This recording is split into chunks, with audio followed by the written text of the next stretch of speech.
She had survived 28 years without a heat. 28 years of believing she was different, free, untouchable, safe. Then the full moon rose over Thornridge and her body turned into a battlefield. The pain hit her like a blade between the ribs. Sudden, savage, wrong. And carried on the cold frontier wind was a scent she had no business recognizing: smoke, iron, and ancient wilderness.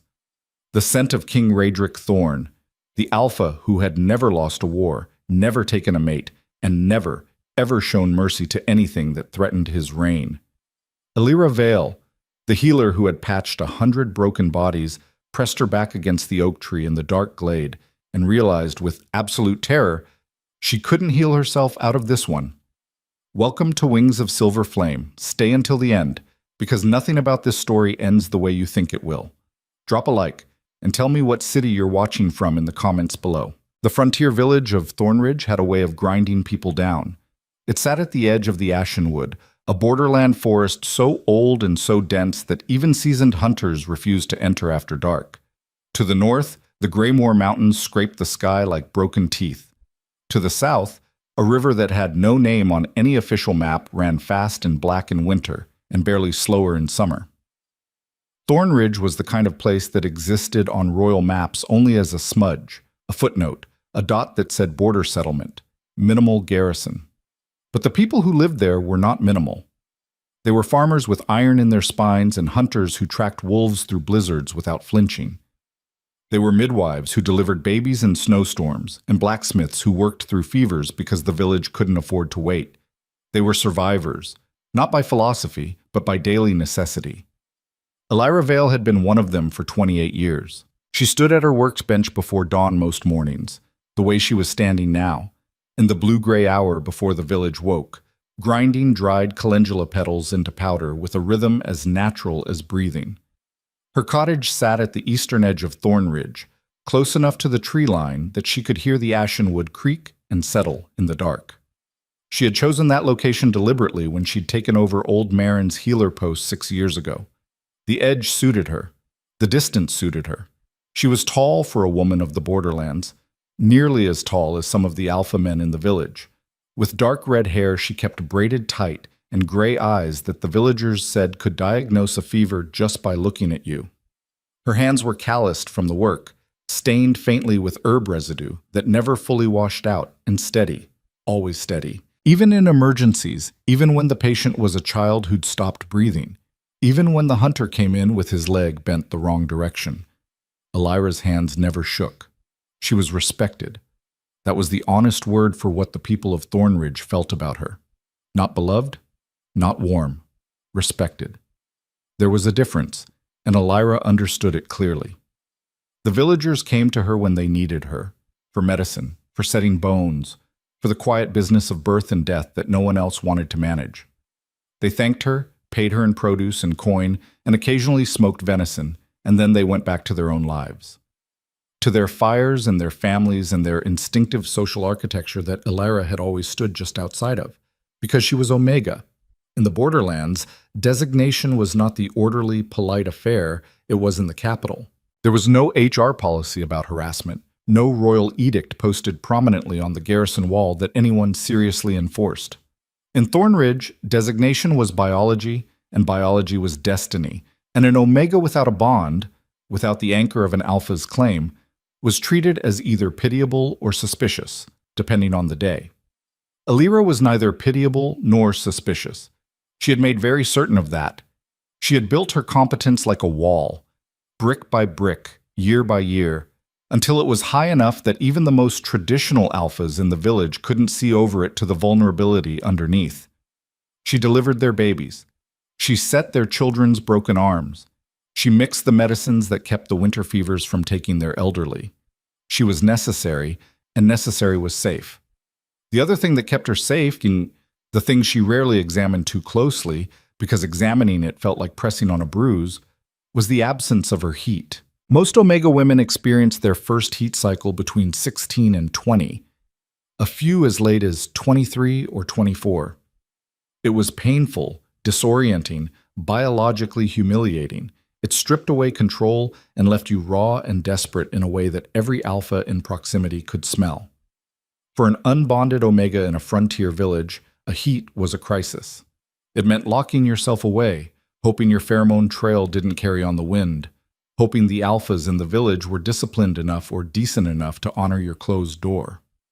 Elira had watched other Omega women navigate it, had helped them through it sometimes, cold compresses, herbal suppressants, the quiet of a barred room.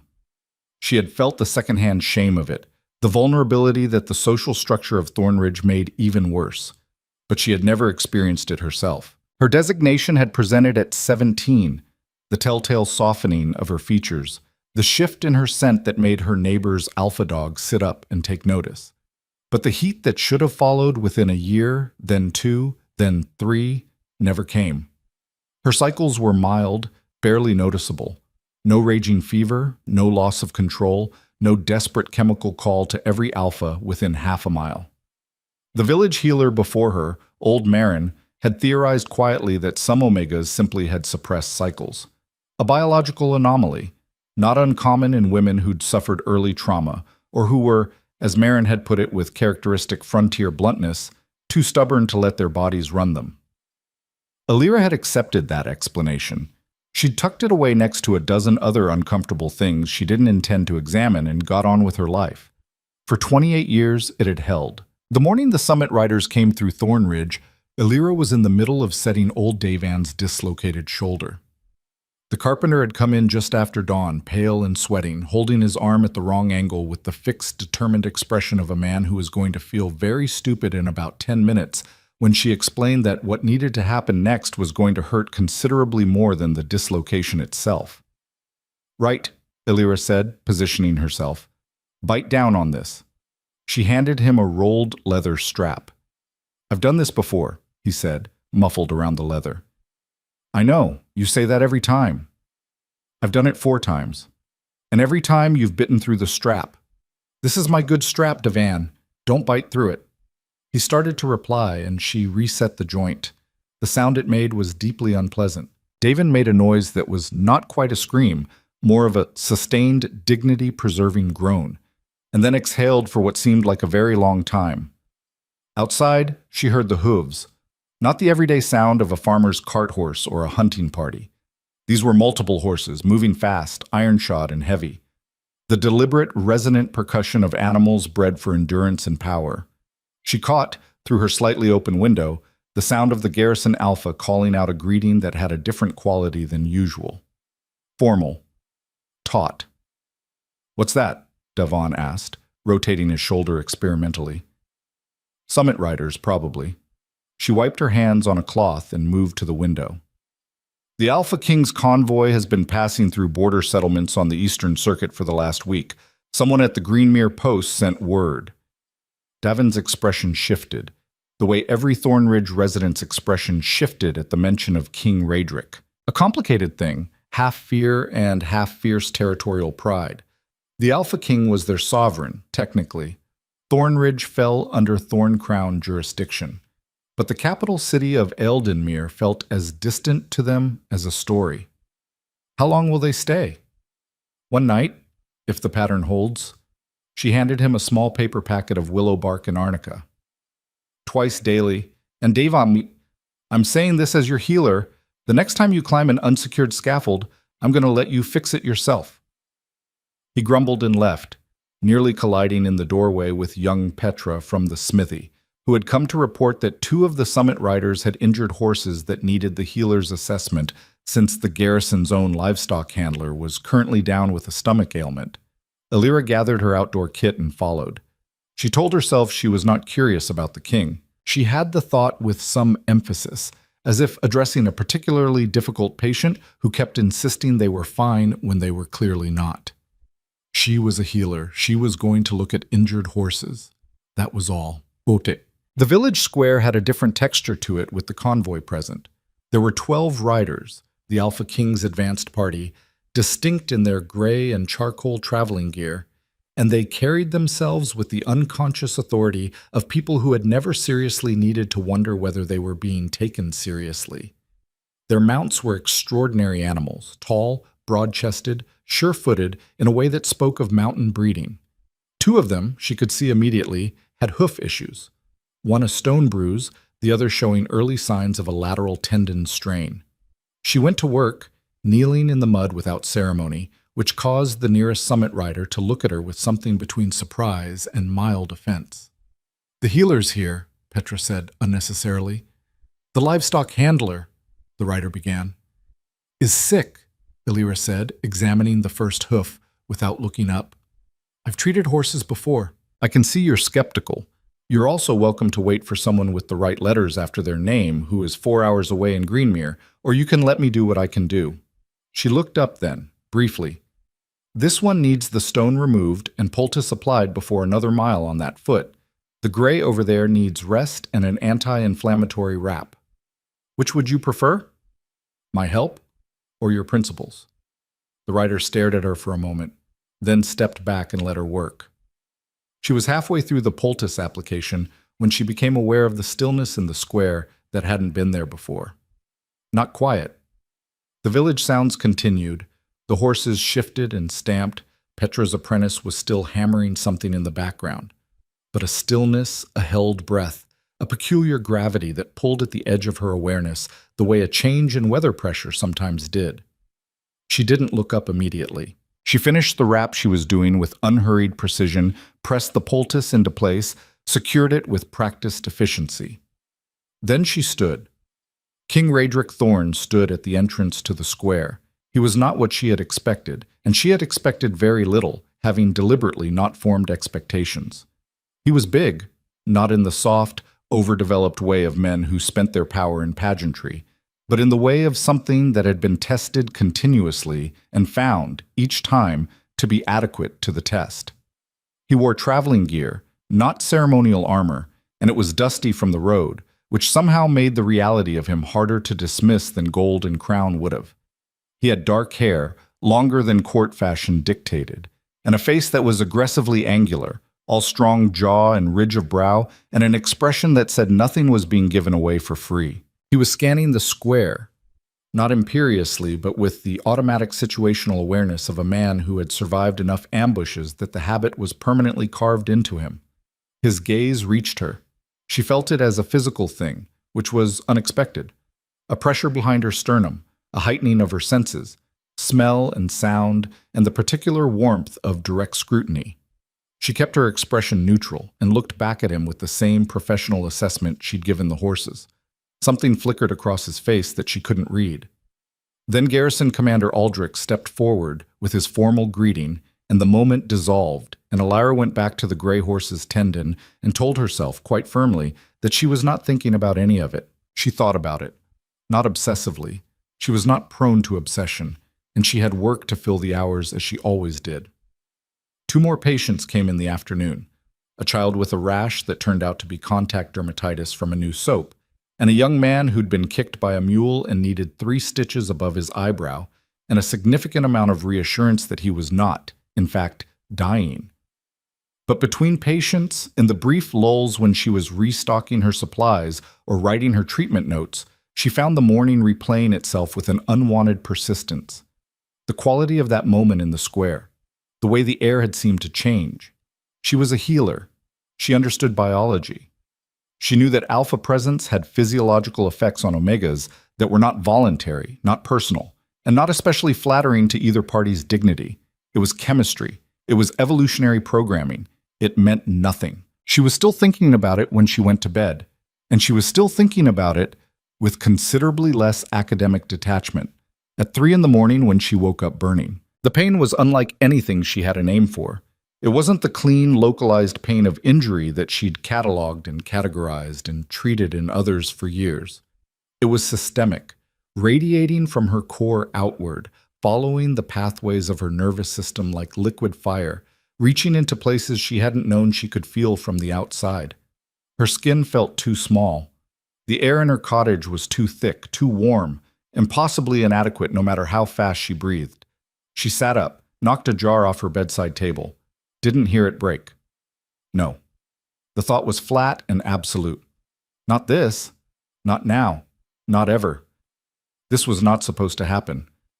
But her body had stopped consulting her preferences sometime in the night, and the biological reality was undeniable. After 28 years of dormancy, Illyra Vale was in heat. She moved by instinct more than reason. Got up, found her warmest cloak by touch in the dark, because the lamplight, when she tried it, felt like needles in her eyes. Pulled on boots. She needed cold air. She needed distance from any alpha who might pick up her scent. From the garrison, from the summit riders, from the handful of unmated alpha men in the village who were right now sleeping not 200 meters away. She needed to think. She could not think inside. Outside, the cold, the dark, the ashen wood, the empty space beyond the eastern edge of the village where no one would be at this hour. She was out the door before the thought was fully formed. The night was a full moon night. It hung above the ashen wood like a lantern, enormous and white, laying silver over the frost-rimmed grass of the glade. Illyra walked fast, faster than she meant to, her body driving her forward with an urgency she couldn't fully override, and didn't stop until she was well into the tree line, until the village lights were invisible behind her, and the only sounds were the wind through the high branches and her own ragged breathing. She pressed her back against an oak, old, enormous, roots like grasping hands in the frozen ground, and slid down until she was sitting with her knees drawn up, her forehead on her arms, trying to breathe through the waves of heat that rolled through her in rhythm with her pulse. Think. She was a healer. She knew what this was. She knew what the body was doing and why. She had suppressants in her kit. She'd kept them, always, because professional habit, but the kit was on her workbench and she was in the woods, and that was a significant failure of forward planning that she was going to be furious with herself about as soon as she was capable of being furious with herself. Right now she was mostly just frightened, not of the heat itself. She had been frightened by it at first, by the pain, the suddenness, the loss of control, but fear of the body was a tool she'd learned to work around. What frightened her was what the heat meant in terms of exposure. Her scent, normally mild and professional and carefully maintained through years of suppressant teas and carefully managed distance, was now broadcasting on every available channel. She could smell herself, which meant every alpha within range could smell her, which meant, "You shouldn't be out here alone." The voice came from her left and slightly above, and Illyra's reaction was deeply, professionally embarrassing. She scrambled to her feet and had her hand on the hunting knife at her belt before her brain caught up with the situation. King Raedric Thorn stood 8 feet away, half in shadow, his wolf's amber bleeding into his eyes in the moonlight. He was alone. He was still in his traveling clothes, which meant he hadn't slept either. His expression was controlled, very controlled, in the specific way of an alpha who was working hard at something. He was working hard at not reacting to her scent. She could see it. The tension through his shoulders, the deliberate steadiness of his hands, the quality of his breathing that said he was monitoring and adjusting and refusing to let the instinctive drive override the conscious choice. She had treated bonded alphas whose mates were in heat, had watched the biological machinery engage and override, had learned to manage the room accordingly. She knew what restraint looked like. His was extraordinary. He was watching her with an expression that was neither predatory nor pitying. It was something more complicated than either of those. Concerned, maybe. Curious. And underneath both, something carefully locked. She started, and her voice came out wrong, rougher and softer simultaneously, which she found unacceptable. She cleared her throat. "I needed air. I didn't expect to—" "No one did," he said. His voice was low, controlled, pointed deliberately away from the gentle frequencies that a bonded alpha used during a mate's heat. She recognized the technique, used it consciously, respected it. "Your garrison alpha is still asleep. The rest of my party doesn't know you're here. I was doing a perimeter check. Alone?" Something shifted in his expression, almost a flicker of what might, in a different context, have been amusement. "I prefer it. Your security detail would disagree. They often do." He hadn't moved closer. She noticed that, cataloged it with the same attention she gave clinical observations. "Can you walk back to your cottage?" She considered lying. She was excellent at lying, when necessary, in the service of patient dignity. "You'll be fine. This won't take long. The worst is over." But something about the moonlight and the pain and the extraordinary absurdity of the situation made lying feel like more effort than the truth.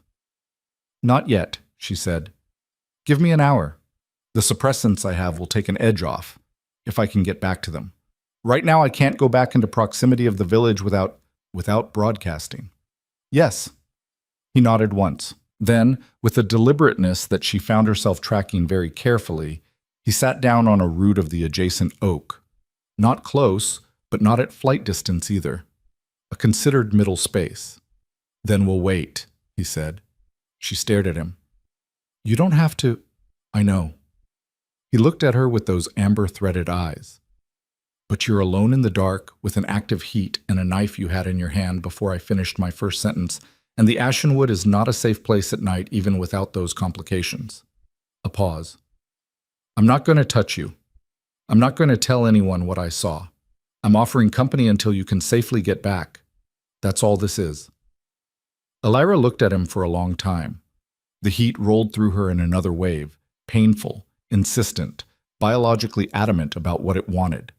She breathed through it, steadied her hands, kept her expression professional. Then she sat back down against her oak, keeping the 8 feet between them, and said, "Why?" He was quiet for a moment, looking up at the full moon through the branches. "Because my mother was Omega," he said finally, "and no one waited with her." The silence that followed was not empty.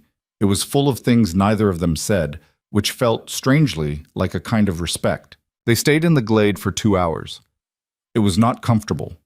Elira's heat was the most uncomfortable thing she had experienced in 28 years, and she had experienced a remarkable range of uncomfortable things.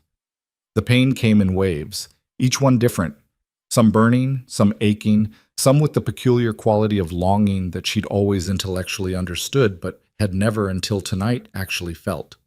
Her body was running a very old program with immense conviction, and the fact that she didn't consent to the program was, from the body's perspective, entirely beside the point. But she breathed through it, grounded herself in sensation. The cold of the tree roots beneath her, the roughness of bark under her palms, the clarity of the freezing air. These were real. These were controllable. And Raedric Thorn, the Alpha King, the most powerful unmated alpha in the kingdom, the man whose scent was currently not helping at all, sat 8 feet away and did not move closer, and did not say anything, and was, in some way that she couldn't quite account for, a steadying presence rather than an aggravating one. He controlled himself completely. She watched the effort it cost him, and was, in spite of everything, impressed. He was alpha to a profound degree. Everything about him resonated on the instinctive frequencies that her biology was currently tuned to receive. And what he was doing, choosing restraint over impulse with what appeared to be absolute intention, was not easy. She knew what it cost. She'd studied the biology. She'd treated alphas in similar situations. What he was doing required exceptional control. He talked to her, eventually, not about anything significant, not about her heat, not about him, not about the obvious enormous strangeness of their current situation. He talked about the road, about the Eastern Circuit he was completing, 8 border settlements in 3 weeks, the kind of ground-level assessment that most Alpha Kings had long since delegated to administrators. He talked about Thornridge with specific observations, the efficiency of the garrison layout, the quality of the water management system, the evident health of the population, which, he said, was better than most settlements he'd visited. "That's the healer," she said before she could stop herself. "I know," he said simply. She found herself talking back. Carefully, at first. Professional, informational. The local winter disease patterns. The difficulty of sourcing certain medicines this far from trade routes. The garrison's tendency to underreport injuries because the soldiers didn't want to appear weak.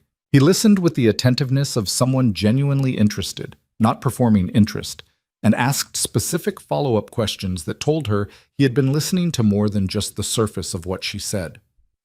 The second hour passed faster than the first. When the worst of the heat's acute phase had eased, settling from wildfire to a manageable, still uncomfortable ember, she got carefully to her feet, tested her steadiness. Acceptable. "I can make it back," she said. He stood. "I'll walk you to the tree line." "You don't—" "I know," he said again. Waited. She walked. He walked 8 feet to her left. The village lights came back into view through the thinning trees, warm amber against the blue dark, and when they reached the boundary of the ashen wood, where the frost grass began and the village proper started, he stopped. "Your suppressants," he said, "take them immediately, and tomorrow, if the second wave comes." He hesitated. "The garrison healer post has a sealed room, proper distance and ventilation. I'll ensure no one is told." She turned to look at him. He was watching her with that same contained, complicated expression. "Why?" she asked again. This time the pause was longer.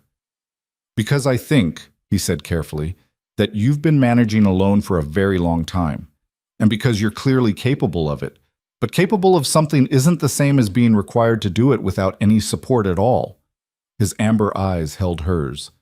"Take the suppressants. Sleep. We leave at noon tomorrow. You'll likely never see me again." He turned and walked back toward the garrison. She stood at the edge of the ashen wood and watched him go, the broad-shouldered silhouette growing smaller in the moonlight, and felt something she hadn't expected to feel and promptly filed away in the compartment she kept for things she didn't intend to examine. Then she went back to her cottage and took her suppressants and lay in the dark until dawn turned the sky gray and kept her hands very steady and didn't think about it at all, except that she couldn't stop. The second wave came at midday. She had known it would. Medically, she had always known it would. The initial phase of a first heat was a warning shot, the body testing its own machinery, and the second wave was the real event. She had the suppressants ready. She had the sealed room in the garrison post ready. Word had come from Raedric's second-in-command that it was available, with a neutrality that suggested the king had given very precise instructions about discretion. She made it there before the worst of it hit. The room was stone, small, cold, professionally austere in the way of military facilities. It had ventilation shafts that drew air out rather than in, which was functionally important. She barred the door, took the stronger dose of suppressant she'd prepared, and sat on the cot in the dark to ride it out. She was prepared for the pain. She was not entirely prepared for what came with it, the visions. They arrived in the heat's peak, when her control was at its thinnest and the border between sensation and something else became uncertain. Not dreams, she wasn't asleep. Not hallucinations. She knew the difference clinically, had treated patients who suffered them. These were more specific, more textured, more purposeful. Fire. Silver fire, the color of moonlight, running through her hands like liquid. Not burning her, coming from her. The sensation of it was extraordinary. Not painful, but expansive, as if some internal pressure she'd been unaware of was suddenly finding its outlet. And a wolf.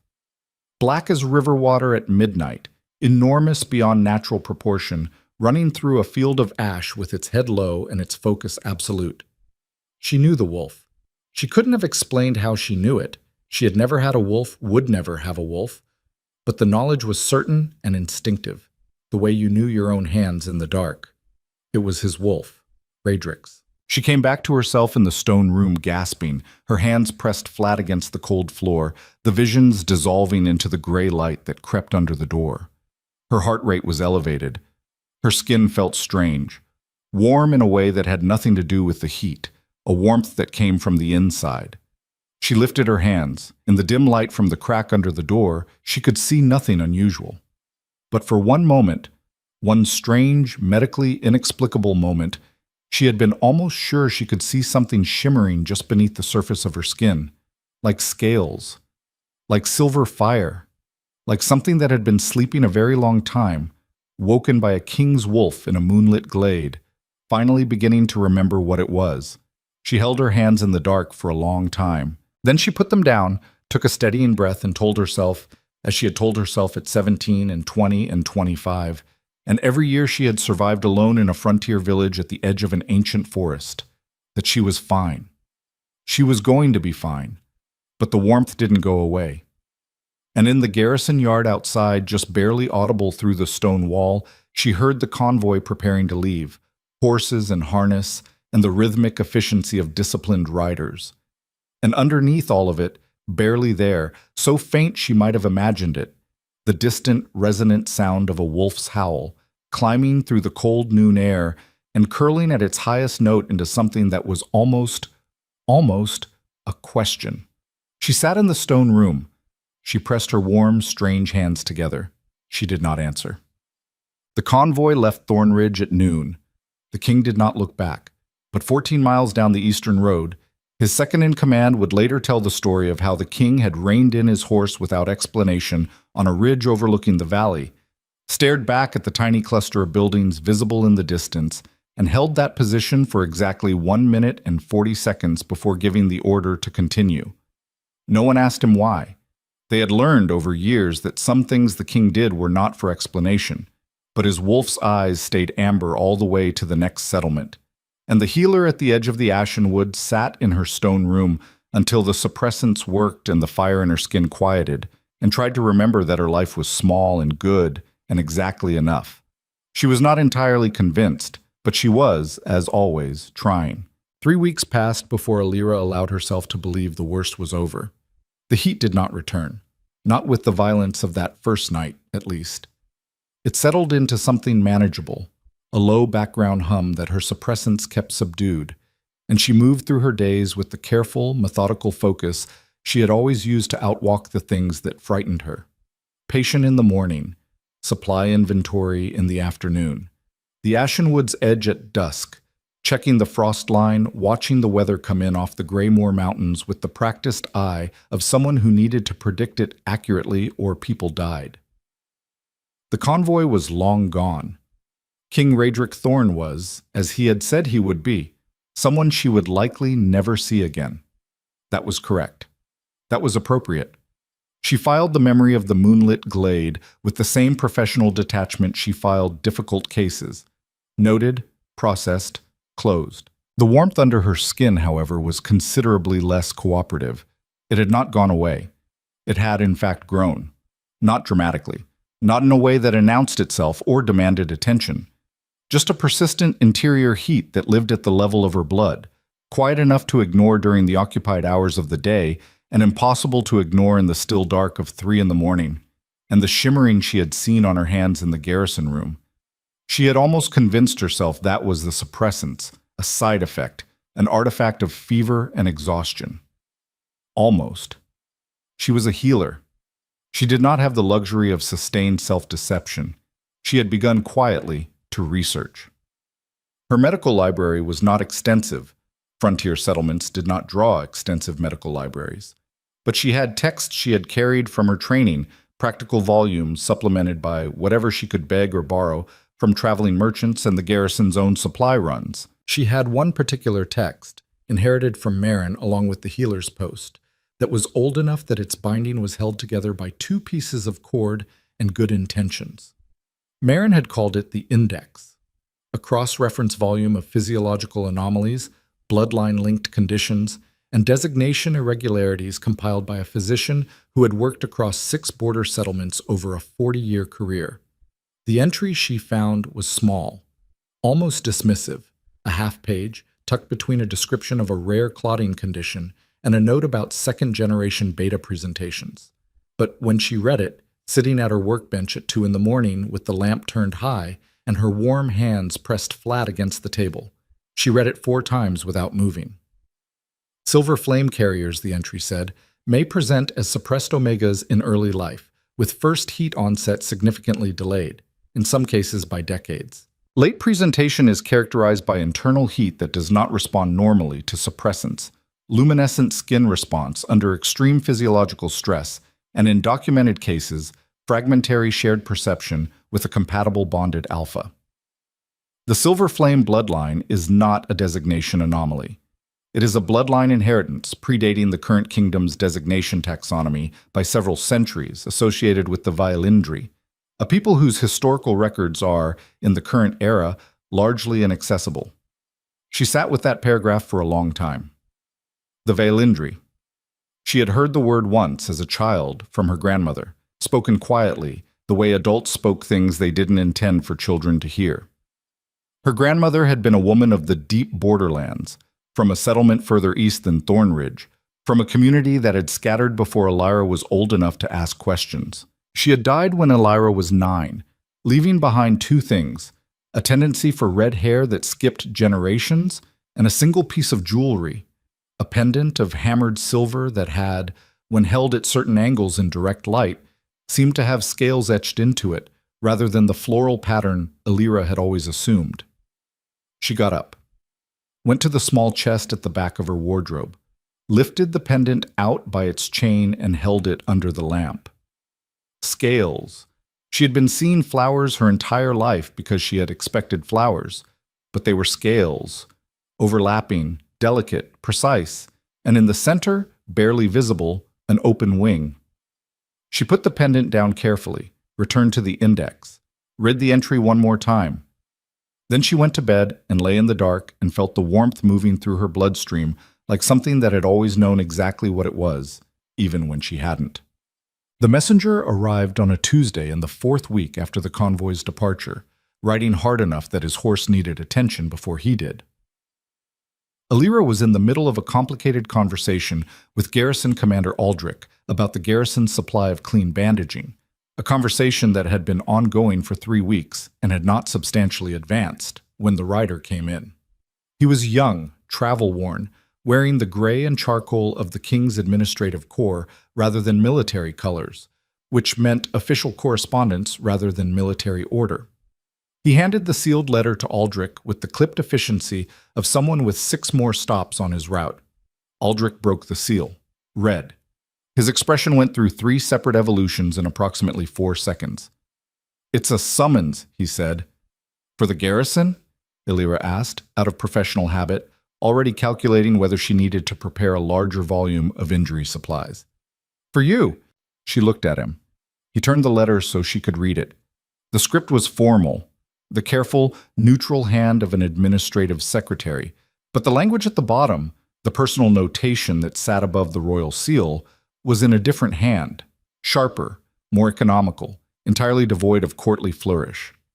The Alpha King's Council convenes in 17 days at Eildon Mere. The healer of Thornridge is requested to attend as a medical consultant on border settlement health conditions. Accommodations and travel expenses provided. Attendance is voluntary, but strongly encouraged. Below that, 2 words in the same sharp hand that were not administrative language at all. Come anyway. Aldrich was watching her with an expression she couldn't entirely read. Voluntary, he said, but strongly encouraged.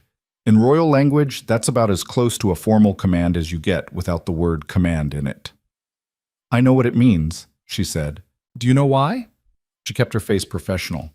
Border settlement health is a legitimate council concern. Thornridge has better outcomes than most settlements its size. The garrison commander's reports go to the capital. Someone noticed. "Is that what you think it is?" She folded her hands. "What else would it be?" Aldrich had known her for 6 years. He was a pragmatic man, not given to speculation or gossip, which was one of the reasons she had always found him tolerable to work with. He looked at her now with a specific kind of careful neutrality that said he had formed a theory he was not going to share without more information. "I think," he said finally, "that you should go."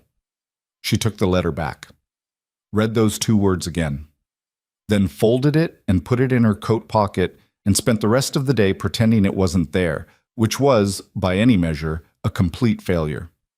She left for Eildon Mere 6 days later. The capital city was nothing like she'd expected, because she had spent 22 years carefully not forming expectations about it.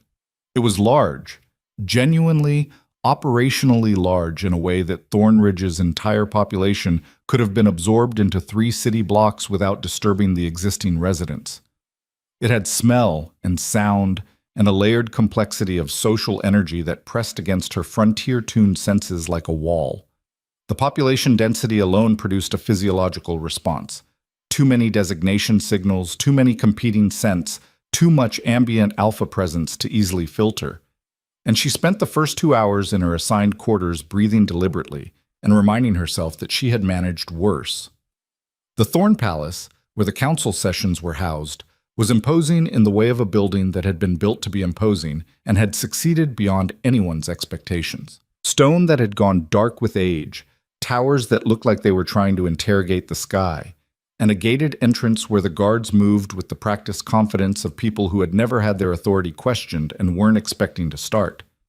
The other council attendees were, by and large, not what she had expected either.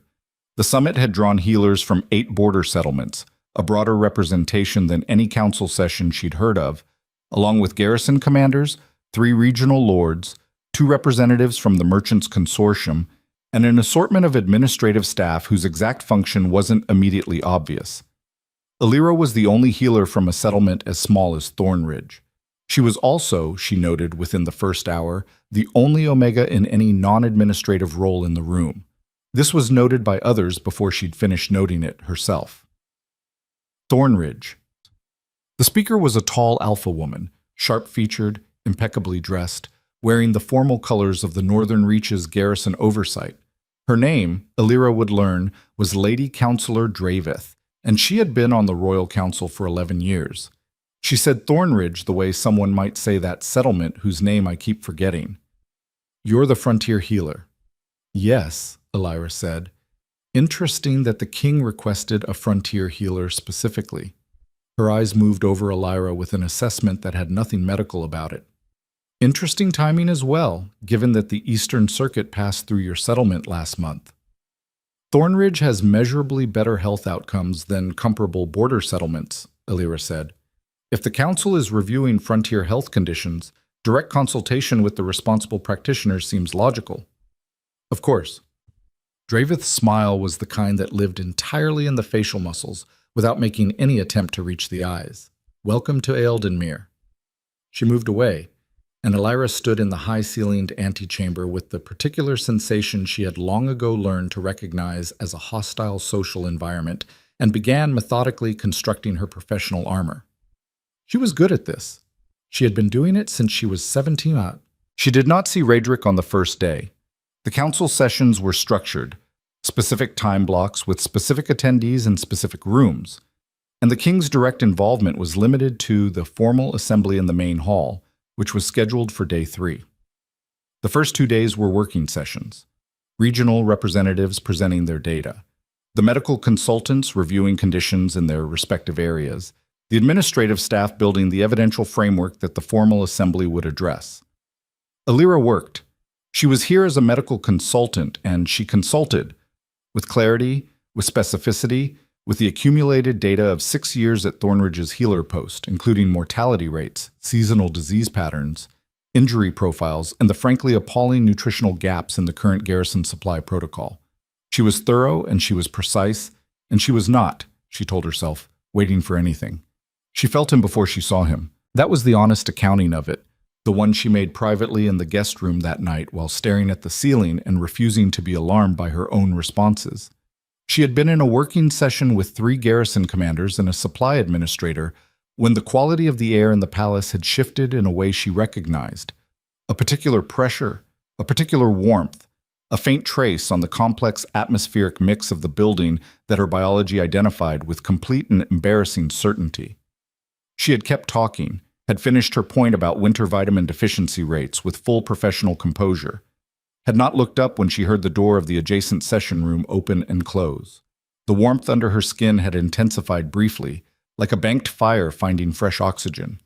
Then she'd taken a breath and brought it back down and noted, with clinical coldness, that her suppressants were going to need adjustment.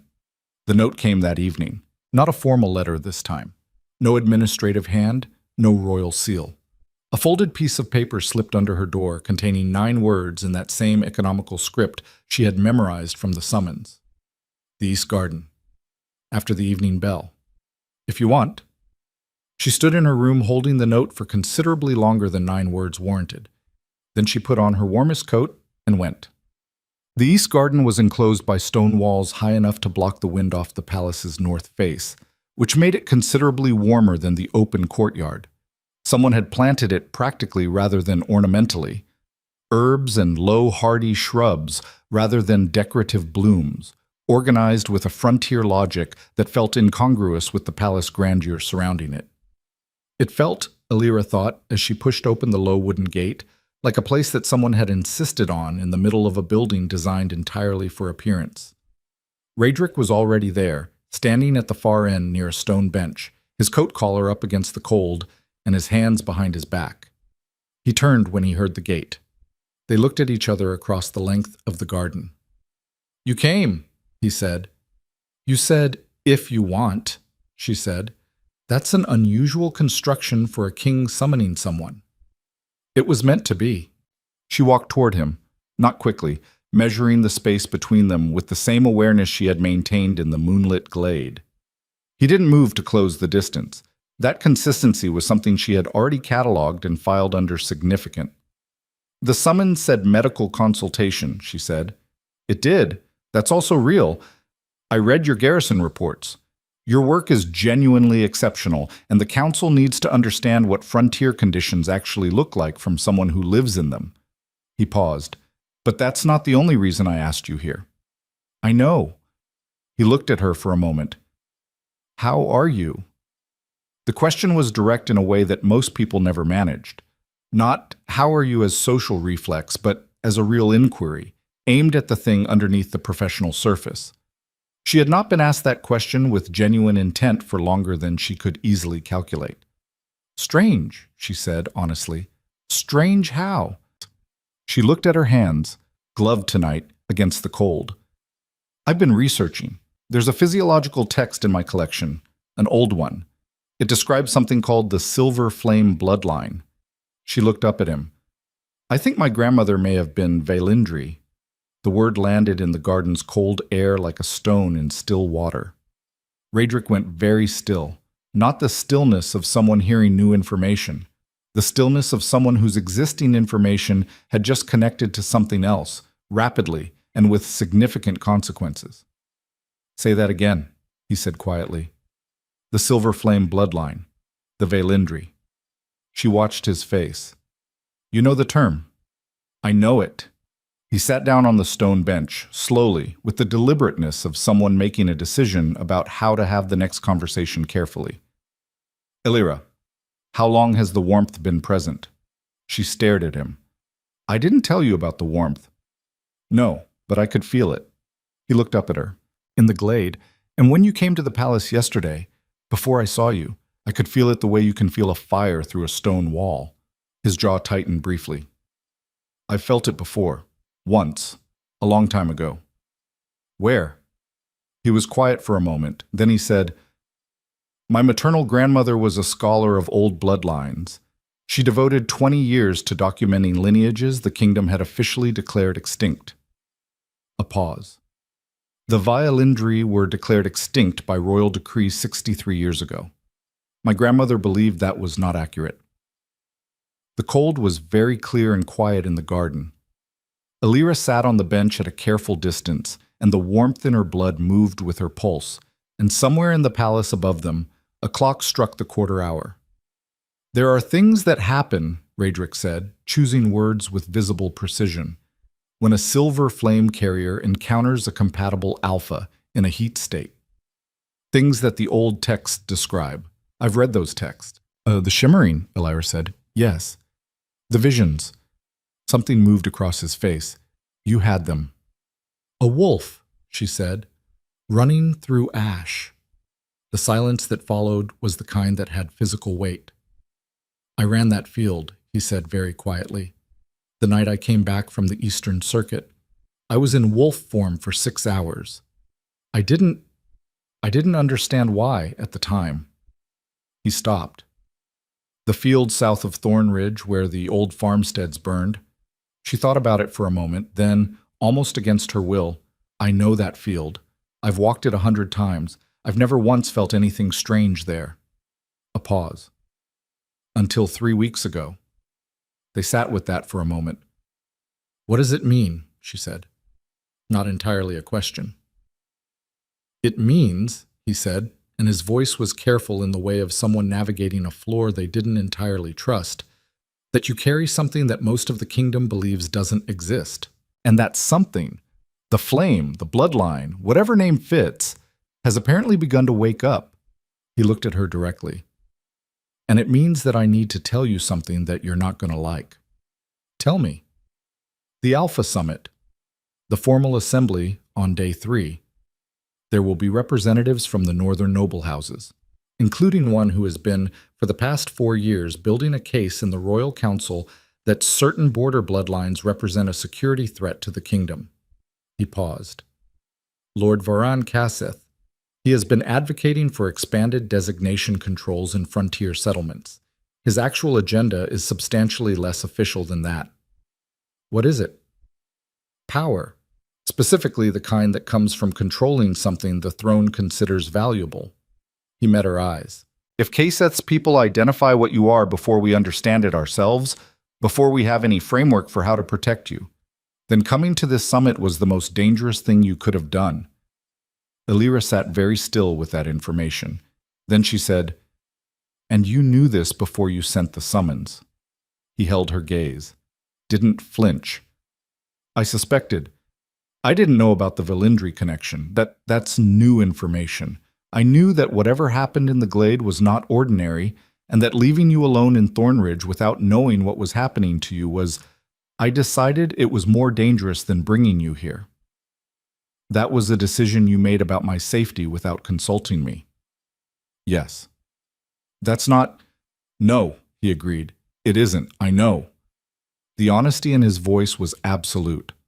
"I'm telling you now, everything I know. That's what I can offer. Full information, your choice about what to do with it." She looked at him for a long time. The cold settled into the garden. The warmth in her chest moved and breathed. "What would you recommend?" she said finally. "I would recommend that you not attend the formal assembly. And look like I'm hiding. And be safe." "I've been safe for 28 years, she said. "I've been safe and invisible and carefully managed, and my bloodline, my people's bloodline, was apparently declared extinct by royal decree, and nobody thought to mention that to the people it applied to." Her voice stayed level, but the warmth in her skin moved differently now, a quicker pulse, a higher heat. "I am not going back to invisible." He looked at her, and in his expression, underneath the control, underneath the king's caution, she saw something that was not disagreement. "Then we need a plan," he said. "Yes," she said. "We do." The plan they built in the East Garden over the following hour was, by any reasonable measure, incomplete. But it had a foundation. Elira would attend the formal assembly as a medical consultant. Exactly what she had been summoned as, exactly what she was. She would present her data. She would answer questions professionally. She would not, under any circumstances, do anything that drew attention to what she was beyond the professional identity she had arrived with. And Raedric would do what kings could do that ordinary people could not: control the room. What neither of them said explicitly, but what sat between them through the entire conversation like a third presence, was the thing the visions had started and the garden was continuing, the particular texture of being near each other that was not the standard alpha-omega proximity response, not chemistry and biology running standard programs. It was something more directional than that, something that felt less like pull and more like recognition. She walked back to her guest room alone, as was correct, as was sensible, and stood at her window looking out at the dark palace grounds, and felt the warmth in her blood move with each breath like something learning to speak. She put her hand against the cold glass. For just a moment, less than a breath, barely a blink, the glass fogged, not from the cold outside, but from the heat that came from her palm. And in the condensation, before it cleared, she could see the faintest tracery of something etched in the moisture. A scale. One single silver scale. Her hand was not shaking, but it was warm, so deeply, specifically, purposefully warm. And somewhere in the wing of the palace where the king's chambers were, she knew, without seeing it, without any rational explanation she was willing to examine closely, that a black wolf was awake and pacing, and that its amber eyes were turned toward the East Garden, and that what lived in the space between them was no longer only hers to carry. She let the condensation clear. She kept her hand against the glass, and for the first time in 28 years of careful, solitary survival, she did not immediately, reflexively decide that she was fine on her own. She stood there instead, in the warmth and the cold and the strange new truth of what she was, and let herself need something, even if only in the dark and the privacy of a room where no one could see. She stood there for a long time. The formal assembly convened on the morning of the third day, and Elira walked into it with her medical reports in hand, her posture straight, and her healer's armor assembled brick by careful brick. She found her assigned seat in the consultant's tier. The rows of professionals who sat behind the regional representatives, the working-level people in contrast to the political figures at the long central table. She set her documents in order, noted the exits, assessed the room with the same systematic attention she gave any new environment. Lord Varan Kaseth was easy to identify. He was mid-50s, compact in the way of someone who had kept themselves deliberate, with the expensive gray of a high noble's formal coat and the specific quality of stillness that belonged to men who had spent decades learning to appear less hungry than they were. He sat 3 seats from the council's head, which told her his seniority. He was talking to the representative on his left, but his eyes, she noticed, moved across the room in continuous slow sweeps, cataloging, evaluating, filing. His eyes reached her, paused for exactly 2 seconds, moved on. She kept her own expression neutral and looked down at her first report. 2 seconds was a long time for a man like that, to pause on a frontier healer he'd never met. She had already decided that she was not going to give him the satisfaction of seeing her afraid.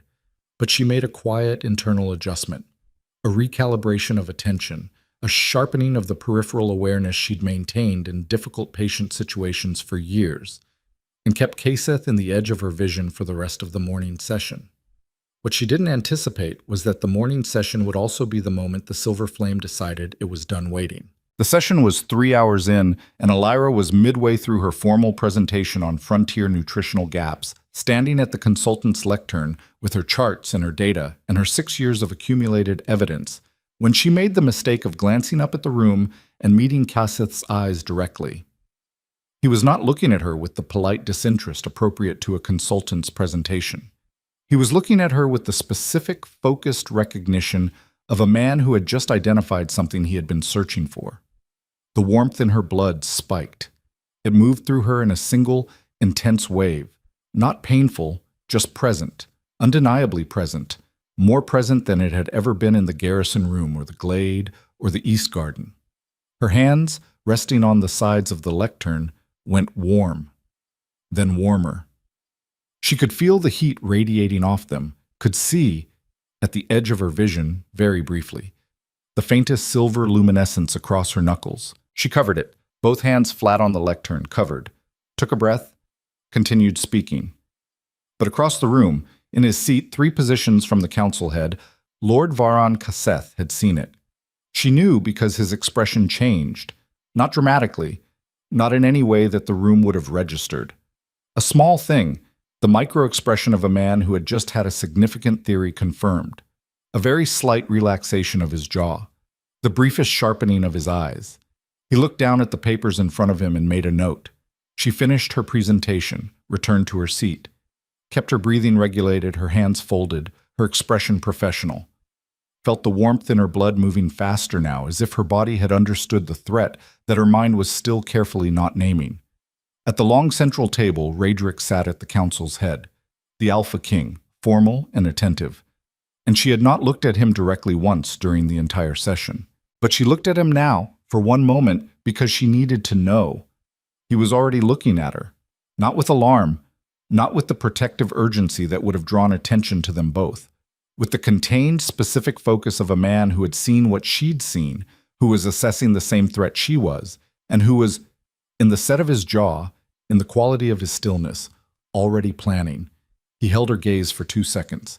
Then he looked back to the council, called the next item, and the session continued, and the warmth in her hands did not fade.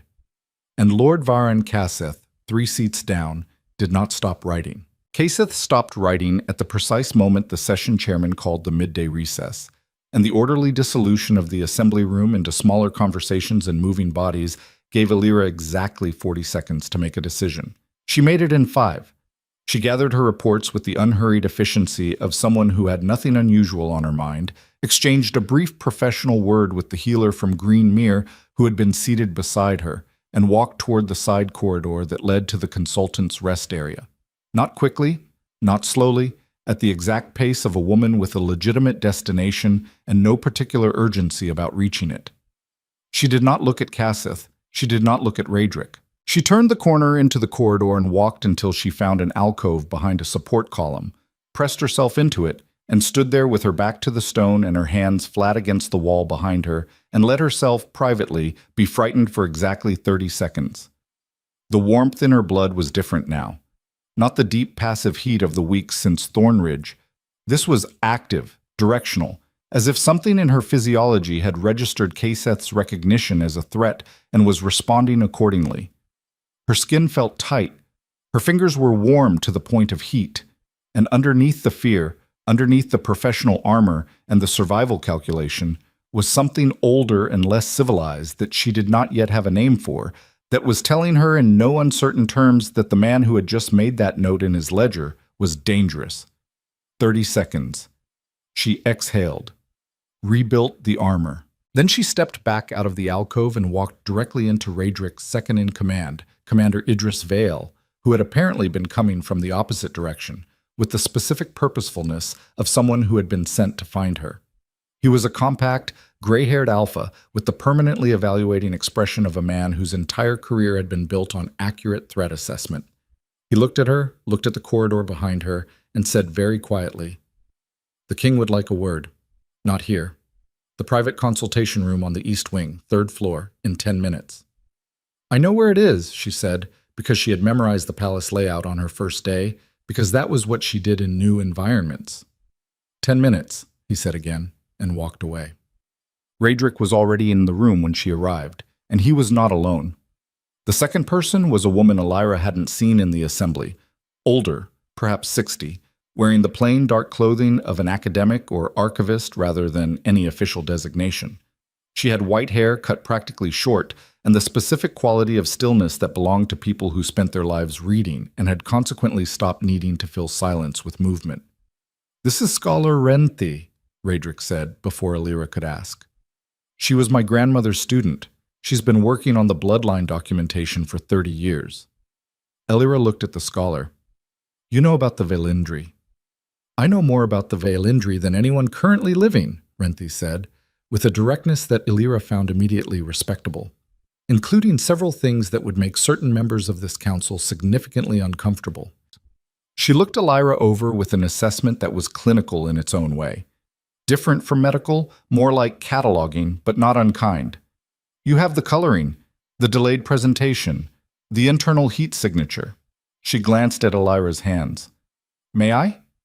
Elira held out her hands, gloves off. Renthi took them, turned them over, examined the back of each with close attention. "The scale patterning isn't visible yet in standard light," Renthi said, "but under stress response it will be. It already was, in the assembly room." "Kaseth saw it," Elira said. "Kaseth has been looking for it for 4 years," Renthi said, releasing her hands. "He has been building a case, forged documentation, selective historical revision, a very well-funded network of informants in border settlements, toward a specific goal.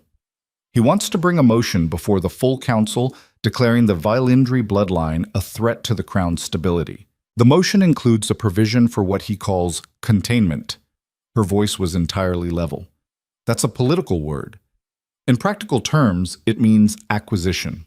Anyone who carries the silver flame would become a ward of the state, specifically of whatever noble house the council designates as responsible for their management."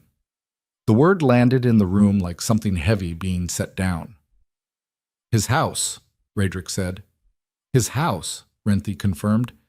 "He's been positioning for it for years. He needed a living carrier to make the case concrete. A theoretical bloodline is an abstraction, and abstractions don't generate the kind of fear that passes a council motion. A real person, demonstrating real abilities, in front of the full council." She stopped. "Is the evidence he needs?" Elira finished. "Yes." Elira stood with that for a moment. The warmth in her blood moved with a cold precision now, stripped of the heat's emotional texture. Just information, just biology, just the body assessing threat with the clarity it reserved for genuine emergencies. "How long until he moves?" she asked. "He'll want to act before the summit closes," Raedric said. 5 days. Possibly fewer if he believes we're aware of him." He paused. "He'll know we're aware. He's careful and he's experienced, and he saw you see his reaction in that room." "So he moves faster," Elira said. Yes. Then we move first. Both of them looked at her. You said there's forged documentation, she said, turning to Renthi. Forged to do what, specifically? The royal decree 63 years ago that declared the Velindri extinct. Kaseth's research suggests the decree itself was based on falsified records. The original Senate inquiry that preceded the decree was conducted under political pressure from 3 northern houses, one of which was Kaseth's ancestral family. Renthi's voice was precise and entirely without drama. The Velindri were not traitors. They were not a threat. They were made to appear so because their abilities made them inconvenient to certain power structures, and inconvenient things were easier to erase than accommodate. The room was very quiet. Is there evidence of the falsification? Illyra asked. Yes. In the palace archive, specifically in the pre-decree Senate records that were sealed 60 years ago and have not been officially reviewed since. Renthi looked at her steadily. I've read them, unofficially. What do they contain? Testimony from 14 Velindri community leaders, given under oath before the inquiry, documenting their role as border protectors, specifically fire bearers who maintained the Ashenwood boundaries and kept the deep frontier settlements safe from what came out of the old forest in bad seasons. A pause. Their testimony was redacted from the official record. The version the decree was based on was fabricated wholesale. Illyra sat down. She did this slowly, with the deliberateness of someone making sure their legs were going to cooperate. She sat on the edge of the consultation table and looked at her hands, warm, still, entirely human in appearance, and thought about her grandmother, who had come from a settlement further east and had died before Illyra was old enough to ask questions, and had left behind a pendant with scales on it and a silence so thoroughly maintained that even her granddaughter had grown up knowing almost nothing about where she came from. Protectors, she thought. Not traitors. Protectors. He's going to move against me in the assembly, she said. Her voice was steady. Almost certainly, Raedric said. Then I need to be in the assembly when he does. She looked up. I need to be in the room, with access to whatever I carry, and those archive records need to be present. Because if he presents his case to the full council, and I'm not there to answer it, the absence looks like guilt. And if I'm there but I have nothing, no counter-evidence, no testimony, no truth, then he controls the narrative. Illyra. Raedric's voice was careful. If you're in that room and the flame responds to a threat, in front of the full council, with Kaseth watching for exactly that, then they see what I am, she said. Yes, I know. She looked at him directly. But they see what I am in a room where the truth is also present. Not in a room where Kaseth has already framed the story. She paused. You said full information, my choice. This is my choice. Something moved in his expression. The complicated thing she'd been watching since the moonlit glade. The thing that wasn't agreement or disagreement, but something more foundational than either. Then we have 4 days, he said. The 4 days that followed were the most disciplined of Illyra's life. And she had lived a disciplined life. She attended the remaining summit sessions. She presented her data. She answered questions from the council with complete professional composure, and she was aware at every moment of Kaseth's position in the room, the way a body is aware of a wound. Not constantly, not obsessively, but with the particular background vigilance that doesn't switch off even when you're focused elsewhere. He was building something. She could see it the way she could see an infection building under a surface that hadn't broken yet. The small signs that experienced eyes read, the pattern beneath the symptom. He was talking to people. The right people, strategically placed, in the brief social windows between sessions. He was laying groundwork in the fluid, unrecorded space of corridor conversation where nothing was official and everything was preparatory. He was also watching her, not constantly, he was too practiced for that, but consistently. She caught it 6 times in 4 days, the 2-second pause of his gaze crossing her face, always withdrawn before it could be read as surveillance. She watched back. She was also practiced. In the evenings, she met with Renthi. The scholar had access to the archive. Legitimate, grandfathered access from an academic appointment that had technically lapsed, but that no one had formally revoked, in the way of administrative oversights that accumulate in large institutions over decades. They worked in a back room of the archives section that smelled of old paper and cold stone, the lamp low, Renthie's handwritten index of the Senate records spread between them. Alira read. She absorbed. She asked precise questions and received precise answers and built, carefully, the counter-narrative that the original testimony contained. The Velindri had been border keepers, specifically fire keepers. Their ability to carry and project the silver flame had been, for 300 years, the mechanism by which the frontier settlement's boundaries were maintained against the specific dangers of the deep ashen wood. Not military power, not a weapon, a service. A centuries-long community service rendered to the kingdom's most vulnerable edges.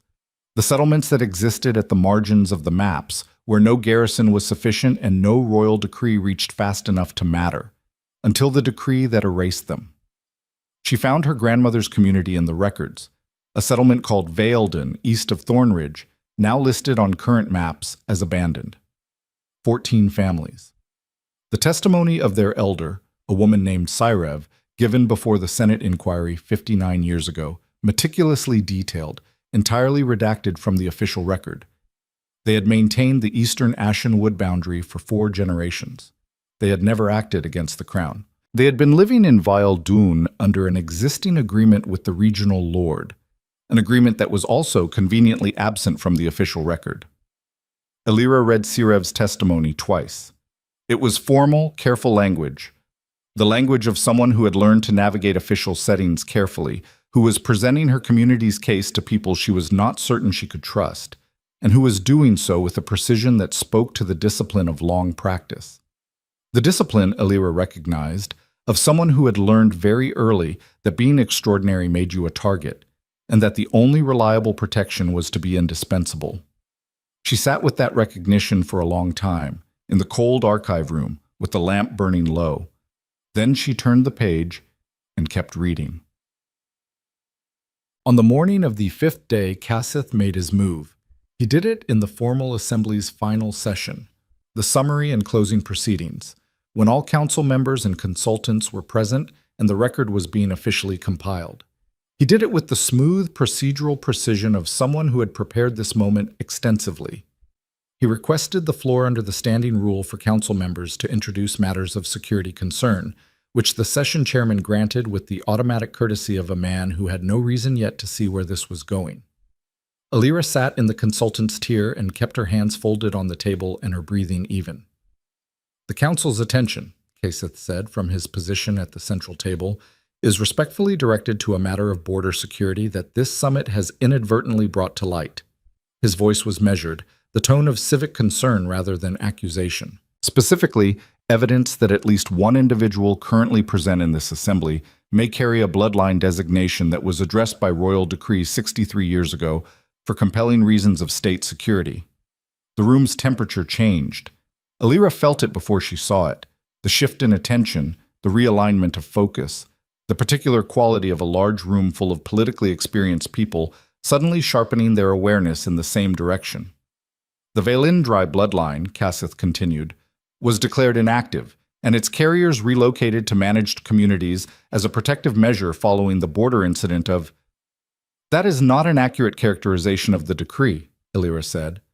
Her voice was completely level. It was not loud. The consultation room's acoustics were good enough that it carried clearly without volume, and it landed in the session with the clean precision of a stone breaking a surface. Every head in the room turned toward her. Cassith's expression did not change.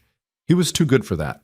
But she saw the micro-adjustment, the very slight recalibration of a man whose timeline had just been moved forward without his consent. The medical consultant from Thornridge, he said, with the controlled courtesy of someone taking note of an interruption, will have an opportunity to speak through proper... The border incident of 63 years ago, Alira said, standing up from the consultant's tier, was not caused by the Velindri. The Senate inquiry records that preceded the decree contain testimony from 14 community leaders that was subsequently redacted from the official record. The version of events on which the decree was based was fabricated by 3 northern houses with specific territorial interests in the eastern borderlands. She paused. Those records are in this palace's archive. I've read them. The room was absolutely still.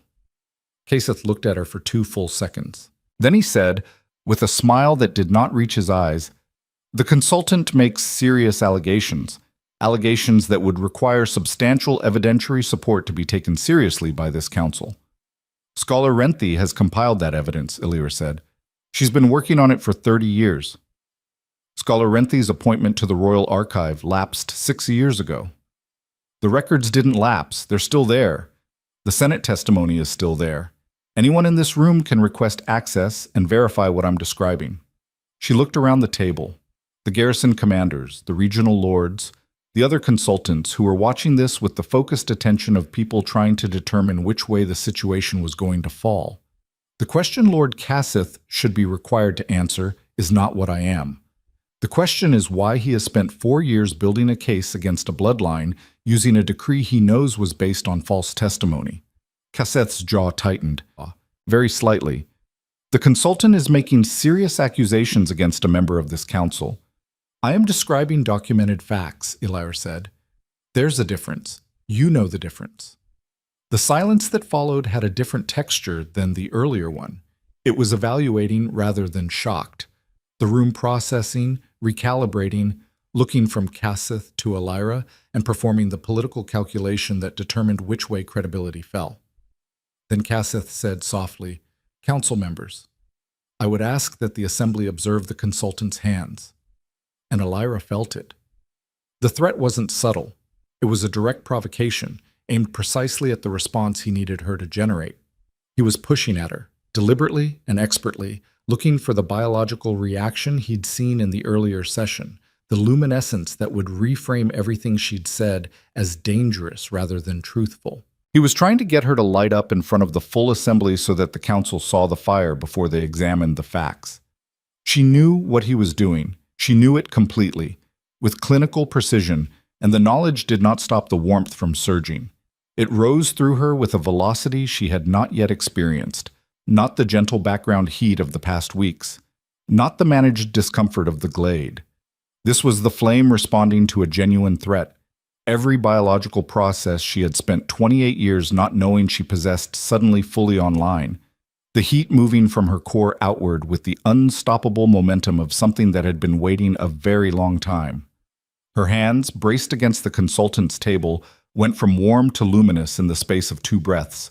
Silver light, the precise color of moonlight on frost, traced the lines of her skin. Not dramatic, not blazing, but unmistakable. The scale patterning she'd seen in glimpses was fully visible now, running from her knuckles to her wrists in an overlapping pattern that was undeniably, irreducibly extraordinary. Every person in the room saw it. Kaseth let the silence run for 3 seconds, which was exactly long enough to make the point. Then he said, "The council can see that the situation I've been describing is not theoretical." "No," Illyra said, and her voice was different now, not louder, but clearer, as if whatever was happening to her skin was also happening to her voice, stripping it of the careful management she'd always maintained. "It's not theoretical. I carry the silver flame. I'm Vaelindri. And before you build a case on top of that fact, I would ask this council to first answer why my grandmother's people were erased from the official record, and what Lord Kaseth's family stood to gain from the eastern borderlands that the Vaelindri were protecting at the time." Kaseth looked at her with an expression that, for the first time, showed something other than political calculation. He looked, for just a moment, like someone whose plan had developed an unexpected structural failure. "Remove her," he said to the guards at the room's entrance, and the cool civic tone was fractionally gone. "She's a security threat under the 63-year decree. She should be removed from the assembly floor until this can be properly addressed." The 2 guards at the entrance moved. Illyra watched them come and stood absolutely still and felt the warmth in her blood reach a level she had no previous reference for. And then everything happened at once. The first thing that happened was that Raedric stood. He had been sitting at the council's head through the entire exchange. Still, attentive, the Alpha King in formal session who had not intervened. Illyra had understood that calculation, had relied on it. If he intervened too early, it looked like protection, which looked like guilt. He needed to be seen allowing the process to play out until the process itself revealed its corruption. He stood now, and the room's energy shifted with the immediacy of gravity. "The guards will stand down," he said. Quiet, absolute, no hesitation. They stopped. Kaseth turned to him. "My king, the security provision of the 63-year decree is currently under review," Radric said, "pending examination of the archive records the healer has referenced. Until that review is complete, no action based on the decree's provisions will be taken." He looked at Kaseth with an expression that was not hostile and was, precisely because of that, more dangerous. "That is a king's stay, Lord Kaseth. It requires no vote." Kaseth was still for a moment. The political calculation was visible in his face, not his plan collapsing, not yet, but the timeline shifting again, the room no longer fully his. "The king's authority to stay a 63-year decree mid-session has unquestioned," said the session chairman from the head of the table, with the flat finality of a man who had decided which ground he was standing on. Then the second thing happened. The door at the rear of the assembly hall opened. The small door, the one that admitted administrative staff and archivists rather than delegates. And Scholar Renthe walked in carrying a case of documents, and behind her came 2 archive clerks carrying more. And behind them came Idris Vial with a sealed chest that bore the archive's official wax. And Elira understood that Radric had not simply been sitting still. He had been waiting for this, had timed it, had done precisely what he'd said he would do, control the room. The case documents were the original Senate records, the unsealed, unredacted testimony. 14 voices speaking across 60 years saying precisely what Kaseth had spent 4 years trying to ensure they never said in this assembly. But the third thing, the thing that none of them had planned for, neither Elira nor Radric nor Renthe nor Kaseth, was what came in through the main doors. There were 6 of them, and they moved with a coordinated efficiency that was not the palace guards pattern, not the formal protocol of any authorized entry. They wore neutral clothing but carried themselves with the posture of trained fighters, and the one at the front was looking directly at Elira with the focused, pre-mission calm of a man who had a specific objective and had already calculated the obstacle clearances. Kaseth's people. Not guards. Not official. This was the contingency. The move beyond the political move, prepared for exactly the moment the political play failed. Radric saw them in the same second Elira did. Idris! But Idris was already moving, and the 2 palace guards at the entrance were turning, and the assembly hall erupted from formal session into something that had no parliamentary procedure to describe it. Elira did not run. Running was the wrong calculation. The hall had 4 exits, and she knew where all of them were, and the 6-person team had likely accounted for all of them, and a running Omega in a room full of confused alphas was the worst possible version of this situation. She stood her ground beside the consultant's table and felt the warmth in her blood reach a level she had no previous reference for, and she looked at the man coming toward her and made the decision that she would make precisely once and could not take back. She had spent 28 years managing the flame, suppressing it, smoothing it, keeping it under the level of perception because visibility was vulnerability, and she had known, without knowing why, that what she carried was something that the world would not receive with equanimity. But she was standing in the highest official room in the kingdom, in front of the full royal council, with forged evidence and the testimony of erased people and the living truth of what her bloodline was. And a man was walking toward her with the specific purposefulness of someone who had been given explicit instructions about what to do with her. And she was done managing. The flame came up. It came from inside, not from her hands outward, not from the skin-level luminescence of the earlier moments. It came from the center of her, from the place where the warmth had been living since the full moon night in the Ashenwood glade. And it came fully, completely, without the half measures of 28 years of restraint. Silver fire, not a blast, not an explosion. Her control held, which was itself extraordinary given that she had never once deliberately called it, had never had a moment of intentional practice, had only the instinctive architecture of a biological inheritance she'd been carrying her whole life without knowing it. The flame rose around her hands and up her arms in the shape of wings. She felt them more than saw them, enormous and light and devastatingly real, filling the space around her with luminescence that turned the assembly hall silver white. The 6 men stopped. The entire room stopped. Alira stood in the silver fire with her chin up and her breathing controlled and her hands steady, always steady, her hands, even now, and looked at the man who had been coming for her and said quietly into the absolute silence, "Don't." He didn't. What followed was not neat. Two of Kaseth's men, after a moment's frozen recalculation, went for Raedric rather than Alira, the contingency pivot, the secondary target when the primary proved inaccessible. It was good tactical thinking, and it very nearly worked. The blade came from the left, a thin, dark-handled weapon, the kind designed for speed rather than power, and it caught Raedric across the upper arm as Idris intercepted the carrier and the second man got inside the palace guard's reach. Not a killing blow, but not nothing. Alira saw it. The flame moved before she consciously directed it, a surge, a pivot, an instinctive redirection from self-protection to something else entirely. It hit the second man like a wall of displaced air and silver heat, non-lethal but absolute. And he went down and didn't get up. And the room was chaos for approximately 90 seconds before the palace guard, fully mobilized now, the numbers that a sovereign's chambers were actually entitled to, poured through every available entrance and the thing was over. 90 seconds, that was all. But in the 90 seconds, Raedric had taken a blade across the arm, and when the room stabilized and the immediate threat was contained, and the assembly hall was full of palace guard and stunned council members, and 3 of Kaseth's people restrained, and Kaseth himself standing very still with 2 guards at either shoulder, Alira crossed the room directly, because she was a healer, and someone was injured and nothing else mattered. He was standing. That was good. The wound was not deep enough to have touched anything serious, or he wouldn't be standing. She reached him and took his arm without ceremony, tipping the sleeve back, assessing with the practiced eye that didn't pause for anything sentimental.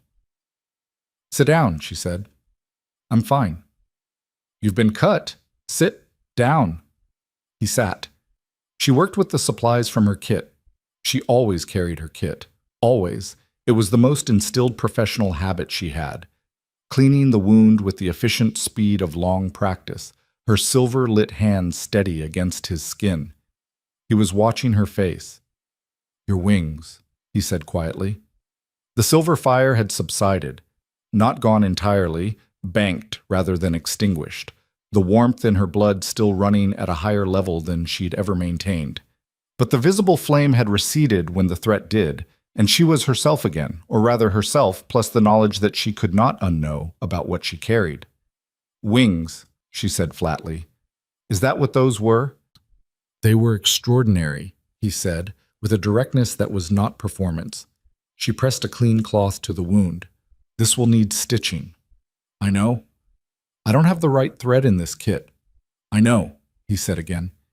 He was still watching her face with that contained, complicated expression that she had been cataloging since the Ashenwood Glade and had not yet fully translated.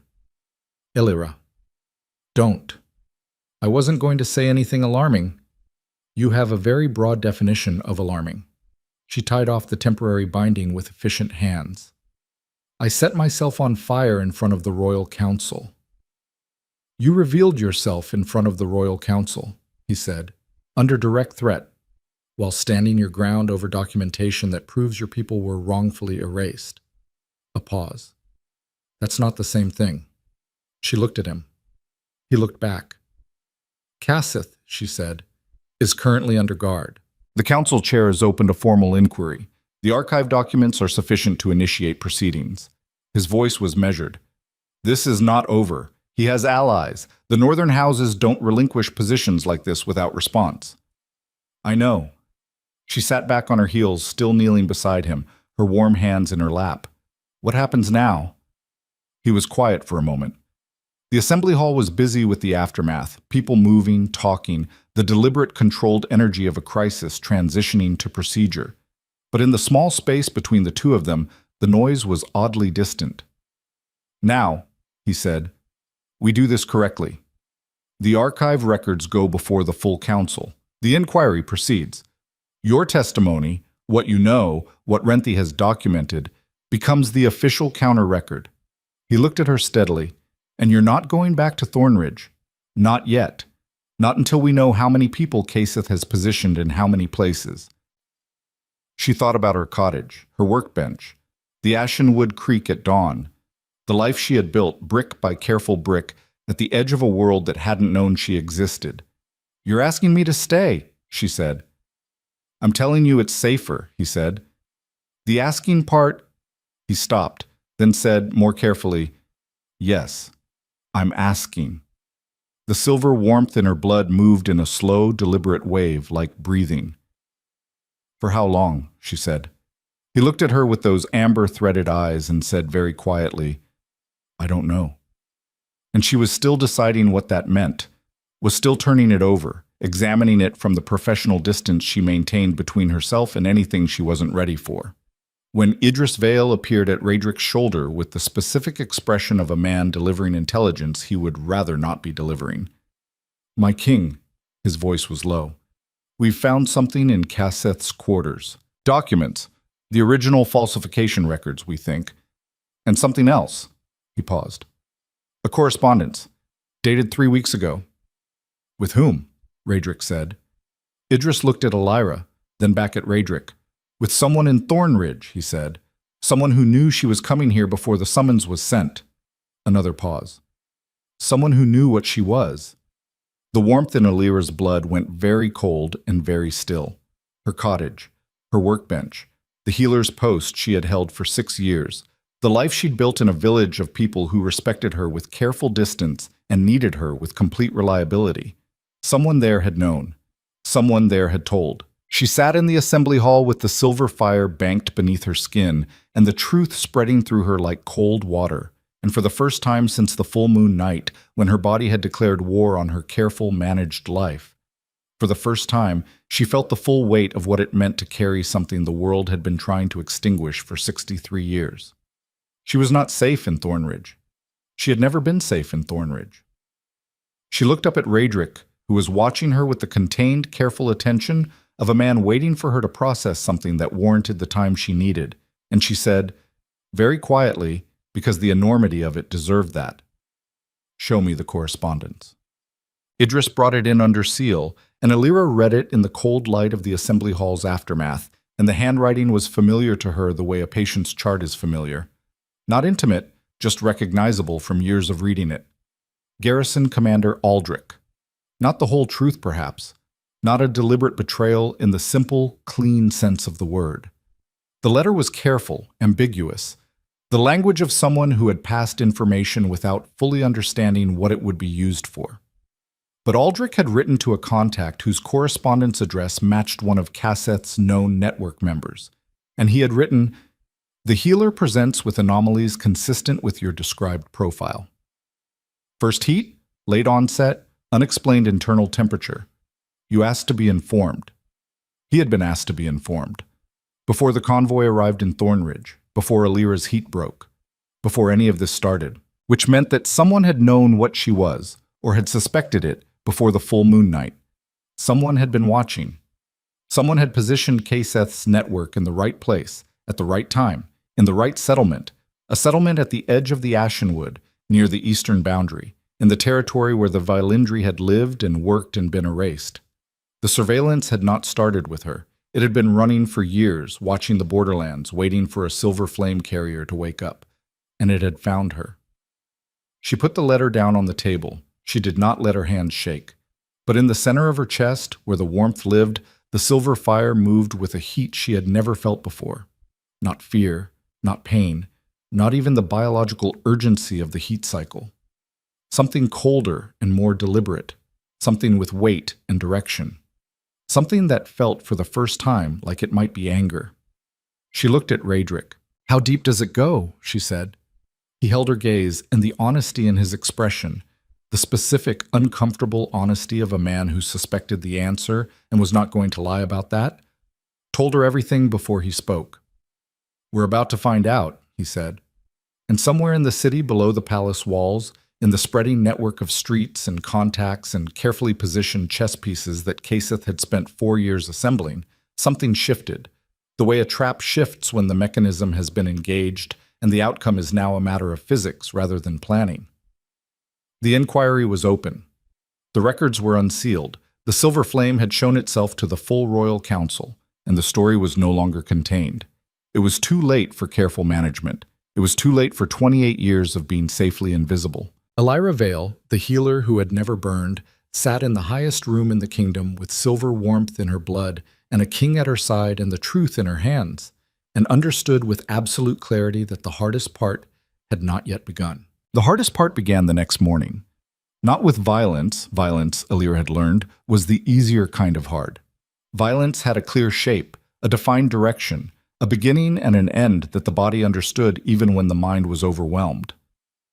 What began the morning after the assembly hall was the slower, more complicated work of dismantling a 63-year structure of official lies in front of people who had built their political identities on top of those lies, and doing it with evidence rather than fire, which required a different kind of endurance entirely.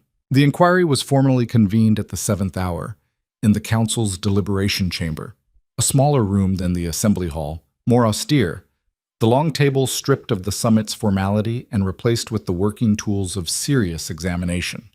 Document stands, reference volumes, the archive clerks who had spent the night pulling the original Senate records under Renthy's direction and organizing them with a precision that suggested the scholar had not slept. Elira had not slept either. She had spent the hours between midnight and dawn reading, not the Senate records this time, those she had absorbed, but the secondary documentation that Renthy had been quietly compiling for 30 years alongside the primary testimony. Letters, land grants. The financial records of 3 northern houses in the decade preceding the decree, which showed a pattern of territorial acquisition in the eastern borderlands that was difficult to characterize as coincidence once you knew what you were looking at.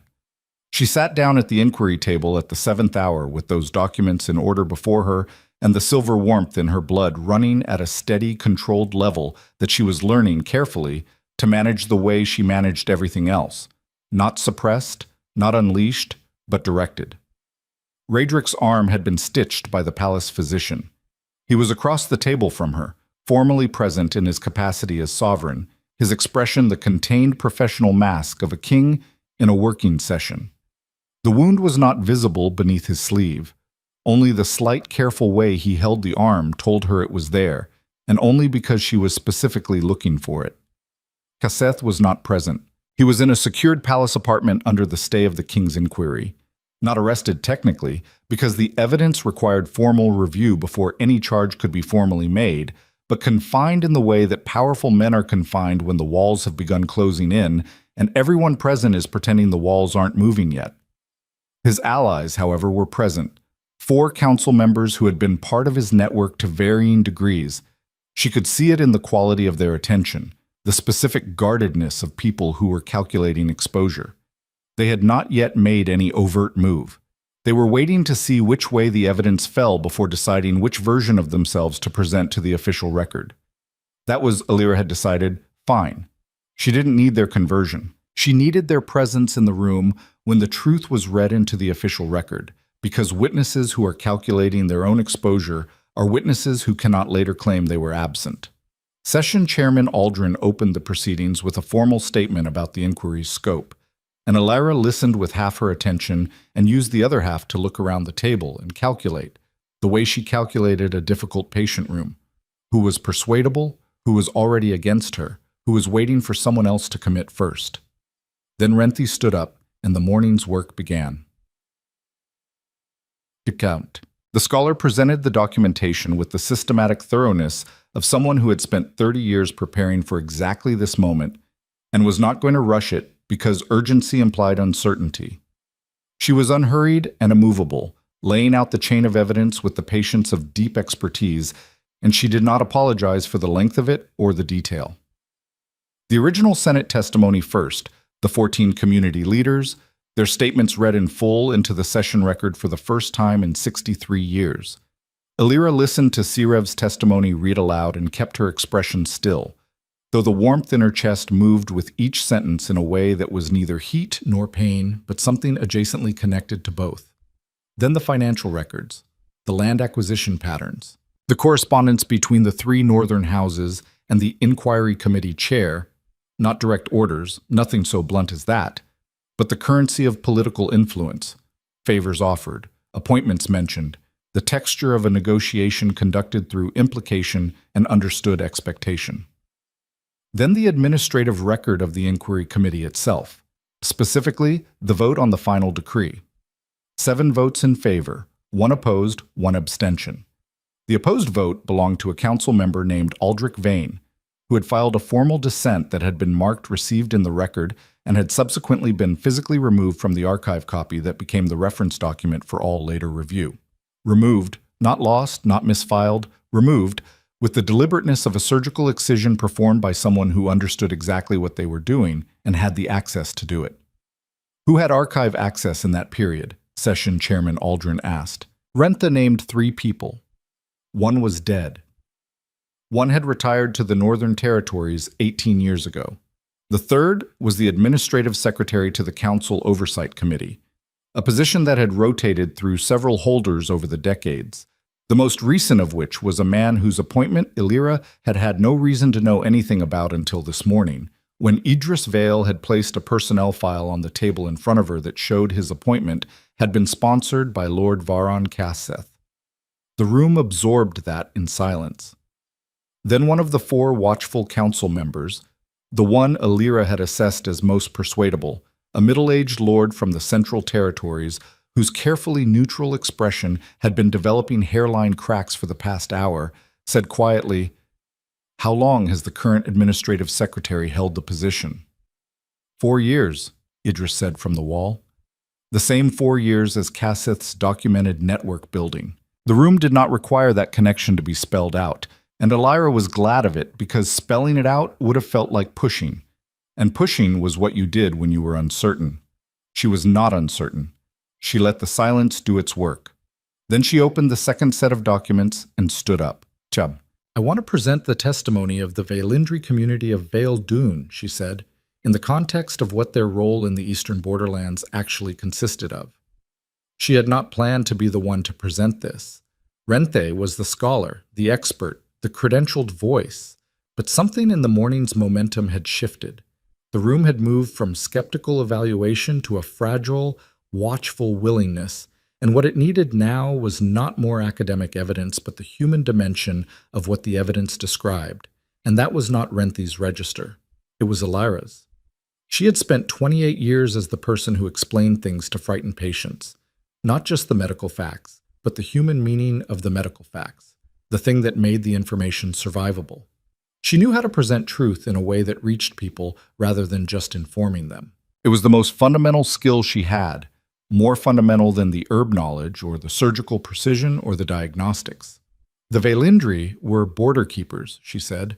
Specifically, they maintained the eastern ashen wood boundary, the deep forest boundary, the one that the garrison settlements closest to the tree line relied on because the garrison forces themselves were insufficient for what the deep ashen wood required. She looked around the table. "I've lived in Thornridge for 6 years. I've treated injuries from the ashen wood. I've spoken to hunters who won't go past the 3rd tree line after dark. I've collected data on the seasonal patterns of what comes out of that forest when the boundaries aren't maintained." She paused. The Vailindri maintained those boundaries for 300 years. When they were erased, that stopped. A garrison commander near the end of the table said, "We have reports from the eastern settlements. Increased boundary incidents over the past 6 decades. "Yes," Illyra said, "you do, because the protection stopped." She pulled a map from her documents, the eastern borderlands, the settlement distribution, the ashen wood's extent marked in detail. Vaeldun was here.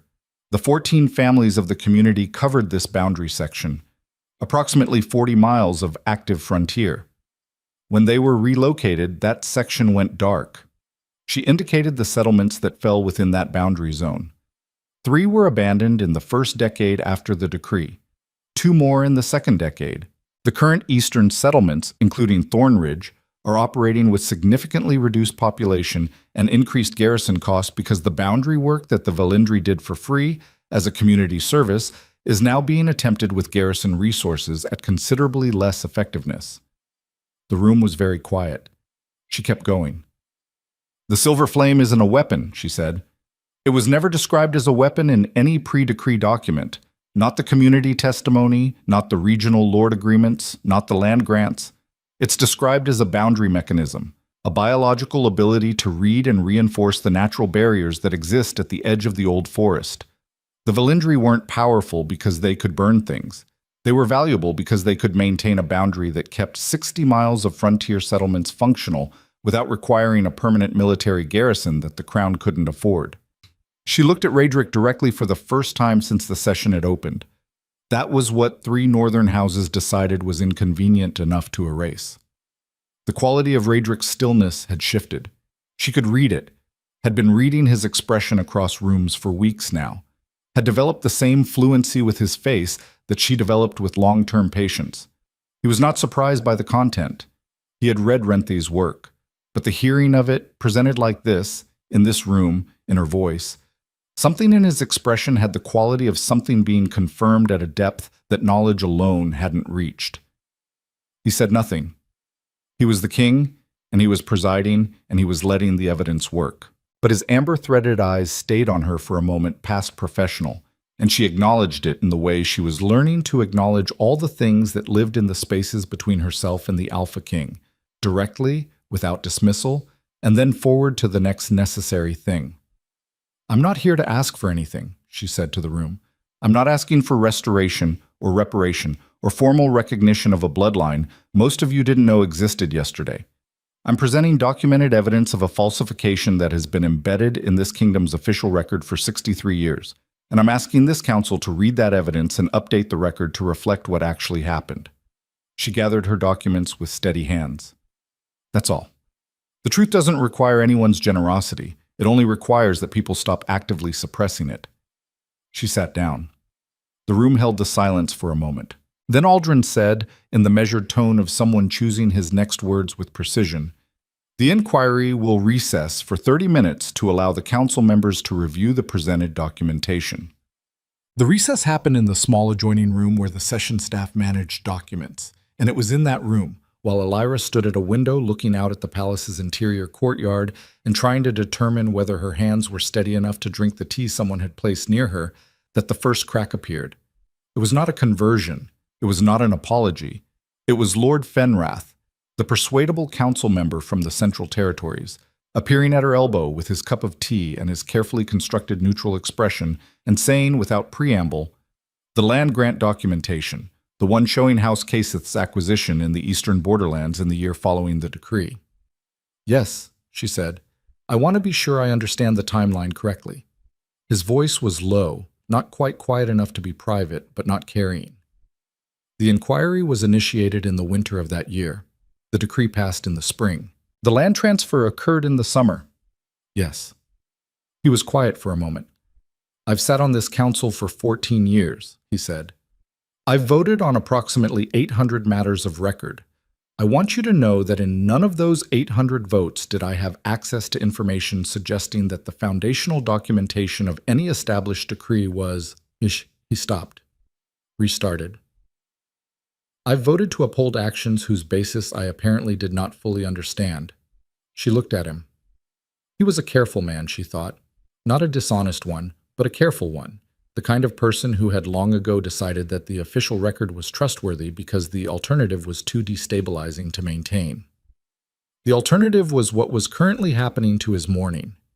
"You're not responsible for what was hidden before your time on the council," she said. "No," he said, "but I'm responsible for what I do now that it's no longer hidden." She held his gaze. "Yes," she said simply, "you are." He nodded once, slowly, like something settling into place. Then he took his tea and went back into the deliberation chamber, and Elira stood at the window for a moment longer before she followed, and the warmth in her blood moved with a steadier pulse.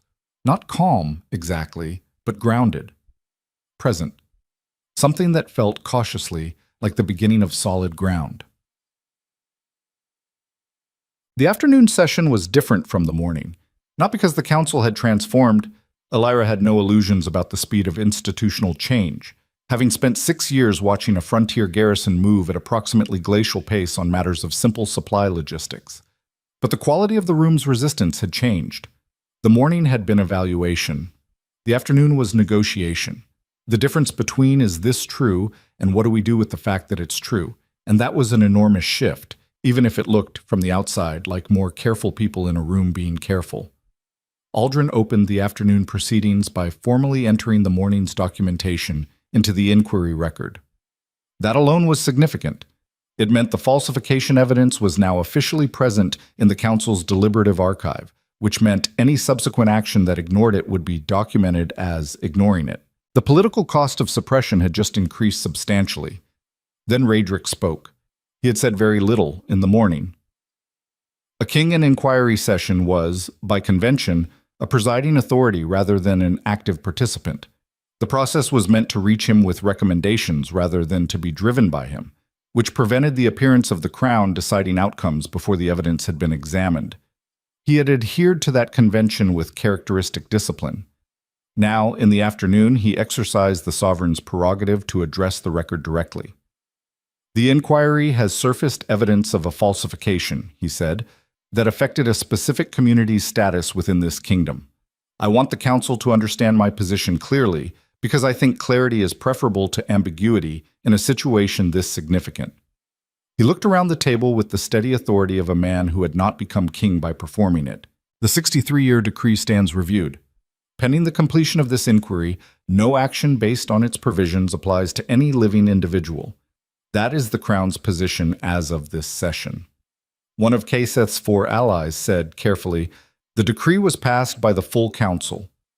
Under falsified evidence, Radrick said, without heat. A decree passed under falsified evidence doesn't become more legitimate because it has stood for 63 years.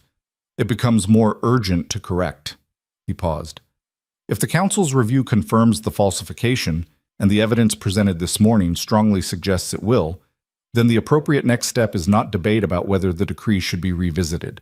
It's the formal process of correction.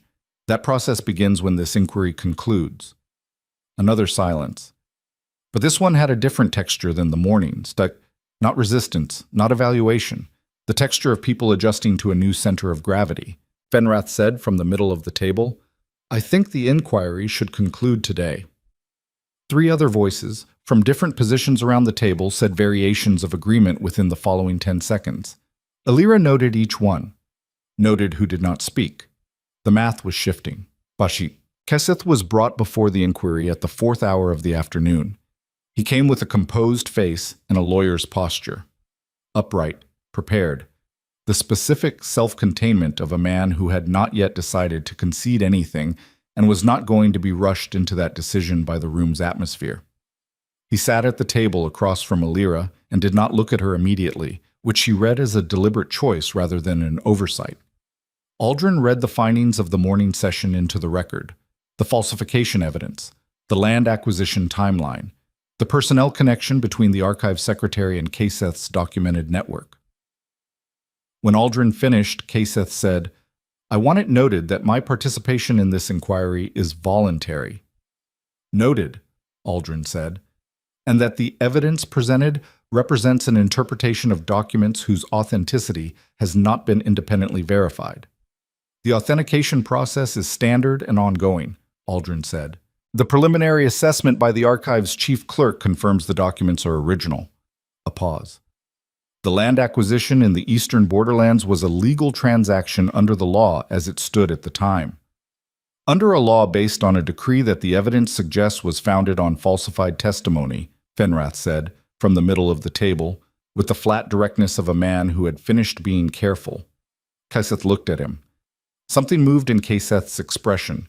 Very controlled, very brief. That was the political calculation of a man reassessing the room's composition. He had counted on Fenrath's caution. He was recounting now and finding the number had changed. Lord Kaseth, Alira said. He looked at her for the first time since entering the room. She held his gaze with the same steadiness she brought to difficult patient conversations. The ones where the diagnosis was irreversible, and the only remaining question was whether the person was going to face it or spend their remaining time fighting the facing of it. She had learned that combativeness at that stage was almost always fear. She had also learned that knowing the source of combativeness didn't obligate her to accommodate it. You've been building this case for 4 years, she said. You knew what you were looking for. You had people positioned in the eastern settlements to watch for late-presenting omegas with the specific physiological profile. She kept her voice even. What I want to understand is why. He looked at her for a moment, then, power, he said, with the flat precision of a man who had decided that honesty about motive was preferable to a fabricated rationale that the room would see through. The silver flame is an extraordinary capability. In a kingdom that has an eastern frontier problem it has been unable to solve with conventional means for 6 decades. The application of that capability, managed correctly, would have been managed correctly, she said, by your house. By someone with the political infrastructure to deploy it effectively. You mean someone who could control it, she said. Control me. He held her gaze. I mean someone who could ensure it was used rather than suppressed. He looked around the table briefly. You've spent 28 years in a frontier village that didn't know what it had. You've been maintaining your community's health on a subsistence budget with no institutional support and no political recognition. You could have been what I am, she said. I could have been exactly what I am, in the place I chose to be without anyone's management. The warmth in her blood moved, steady and clear. The frontier settlements don't have a boundary problem because my people were suppressed. They have a boundary problem because my people were suppressed. By houses like yours, for land like the Eastern Territories, 63 years ago. She paused. You didn't want to deploy the silver flame. You wanted to own it, and the only reason you couldn't for 4 years is that you hadn't found it yet. The room was very quiet. Kaseth looked at her for a long moment. Then he said, with the tired precision of a man watching a structure collapse and choosing to be accurate about the structural failure, "You're not wrong." It was not an apology. It was not a concession in any form that would hold weight in a legal proceeding. But it was the truth, stated in front of 12 witnesses and the session record. And the truth in a room with witnesses had a different weight than the truth in a private calculation. Aldrin said, into the silence, "The council will note the statement for the record." Chat. The formal inquiry determination came at the 6th hour, when the afternoon light was going blue-gray through the chamber's high windows, and the clerks had been refilling the lamp oil twice. It was not a complete exoneration. Complete things rarely happened in the time frame of a single day's inquiry, and Alira was a pragmatist who had spent 6 years watching institutional processes move at their natural speed. But what it was, formally and officially, and entered into the council record under the session seal, was a finding of significant procedural irregularity in the original decree's evidentiary basis, a stay on all decree-based provisions pending full review, and a formal commission of investigation into the falsification of the pre-decree Senate record. That was the architecture, the first load-bearing wall of the 63-year structure, pulled. It was not, Alira knew, the building falling, but it was the moment the building stopped standing on its own and started requiring active effort to keep upright, and that shift, invisible from the outside, critical in the engineering, was where every real change began. She walked out of the deliberation chamber into the corridor at the 6th hour and stood in the cooler air and let herself feel the exhaustion that professional focus had been holding back for 12 hours. It arrived comprehensively, the way it always did after extended high-stakes work, a full-body acknowledgement that the sustained performance was over and the cost was due.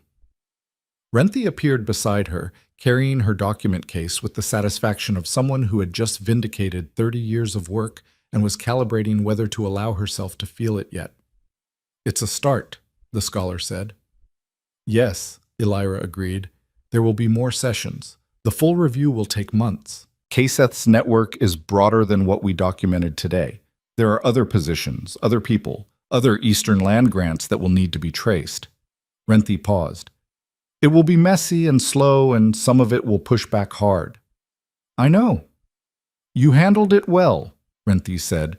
Not effusive, the simple, precise statement of someone who was calibrating the accuracy of the observation and delivering it because it was true rather than because it was comforting.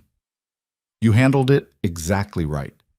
Alira looked at the corridor wall and felt the warmth in her blood move gently, the way it moved at rest now, but Not dormant, not suppressed, but settled.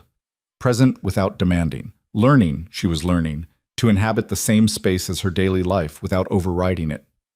My grandmother's name was in those records, she said, not as testimony, as a child, listed in the community census, Sirev's community, Vildun. She paused. She was 4 years old when the decree was passed. Rentha was quiet for a moment. She would have been evacuated with the others, relocated. The settlement records from that period show the eastern communities being dispersed into the frontier general population. No formal documentation of where individual families went, by design. She came west, Elira said. Further west each generation, I think. Until Thornridge. She paused. Until me.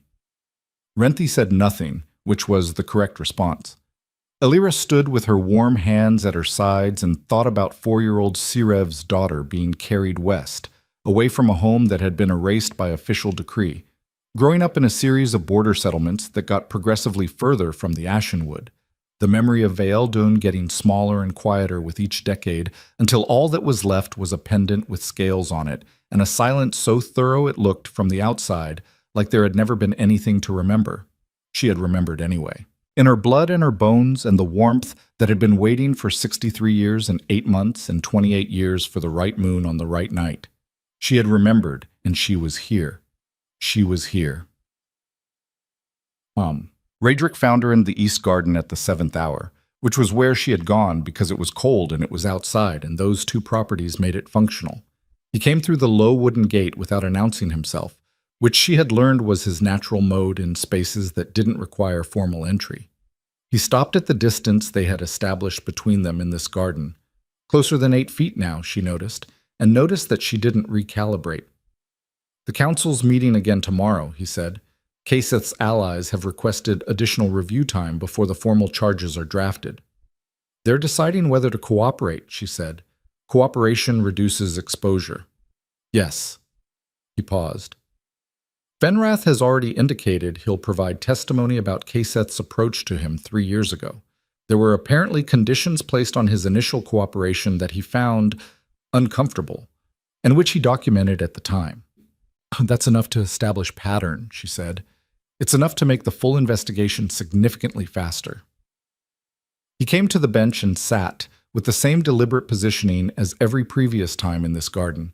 Not close enough to push, not far enough to be dismissal. You presented it correctly today.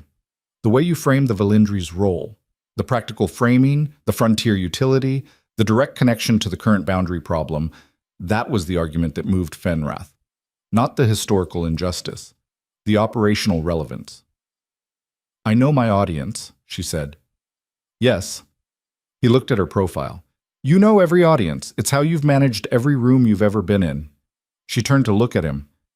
Is that a criticism? No, he said.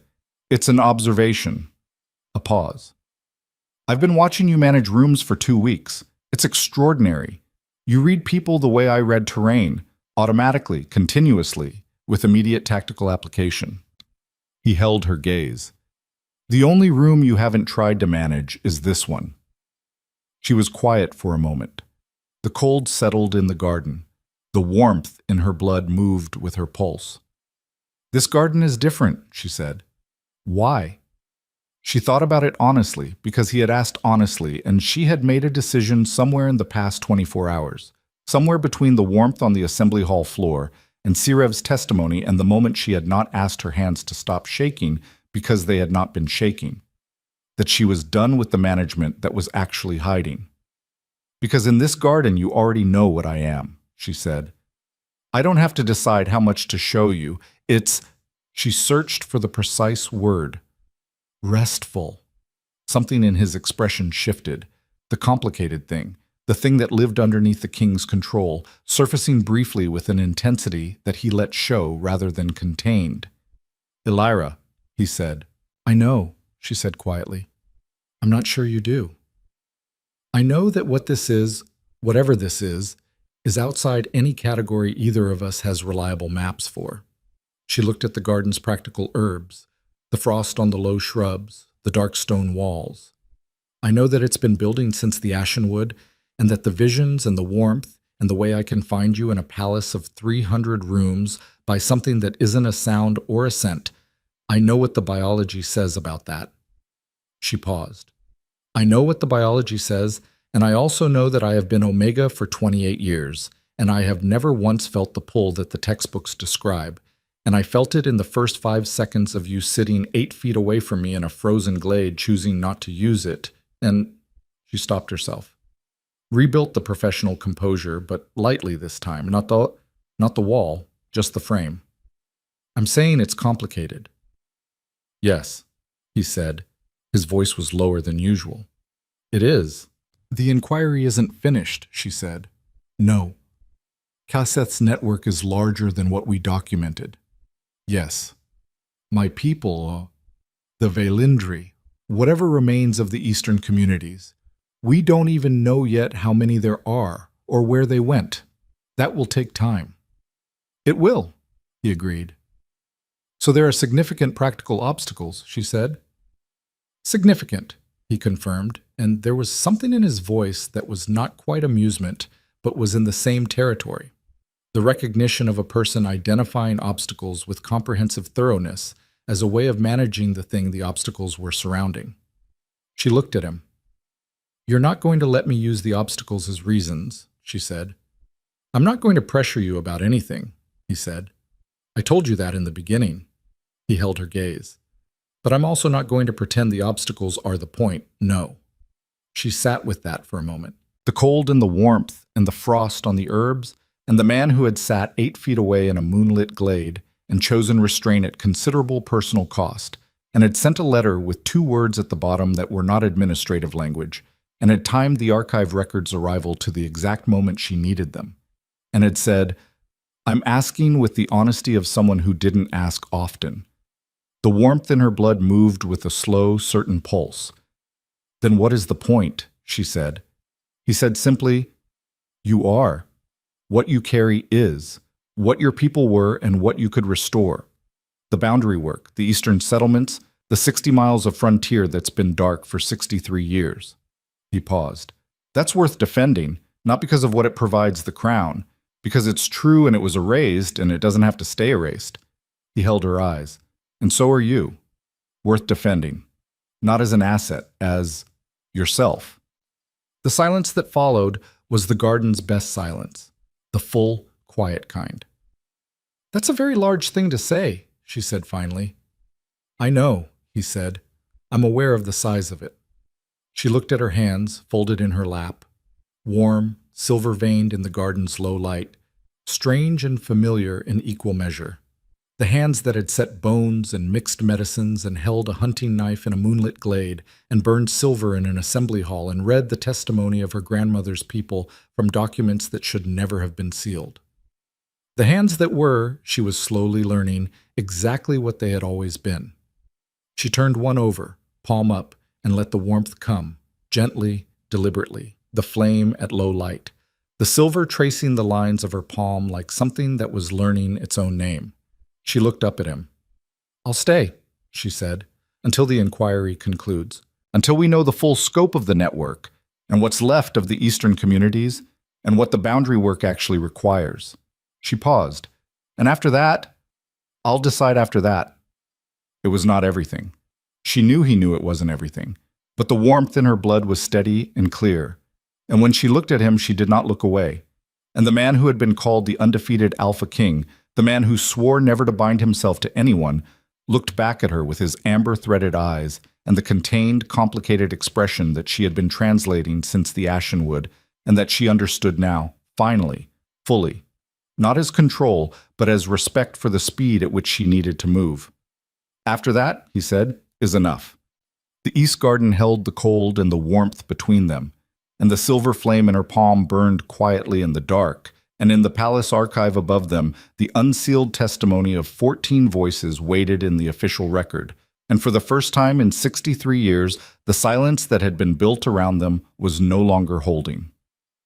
It was only just beginning to fall. The silence that had been built around them was only just beginning to fall, and it fell slowly, the way old structures fall, not in a single dramatic collapse, but in the gradual, irreversible surrender of load-bearing points one by one, until the morning came when you looked up and realized the sky was visible where the ceiling used to be.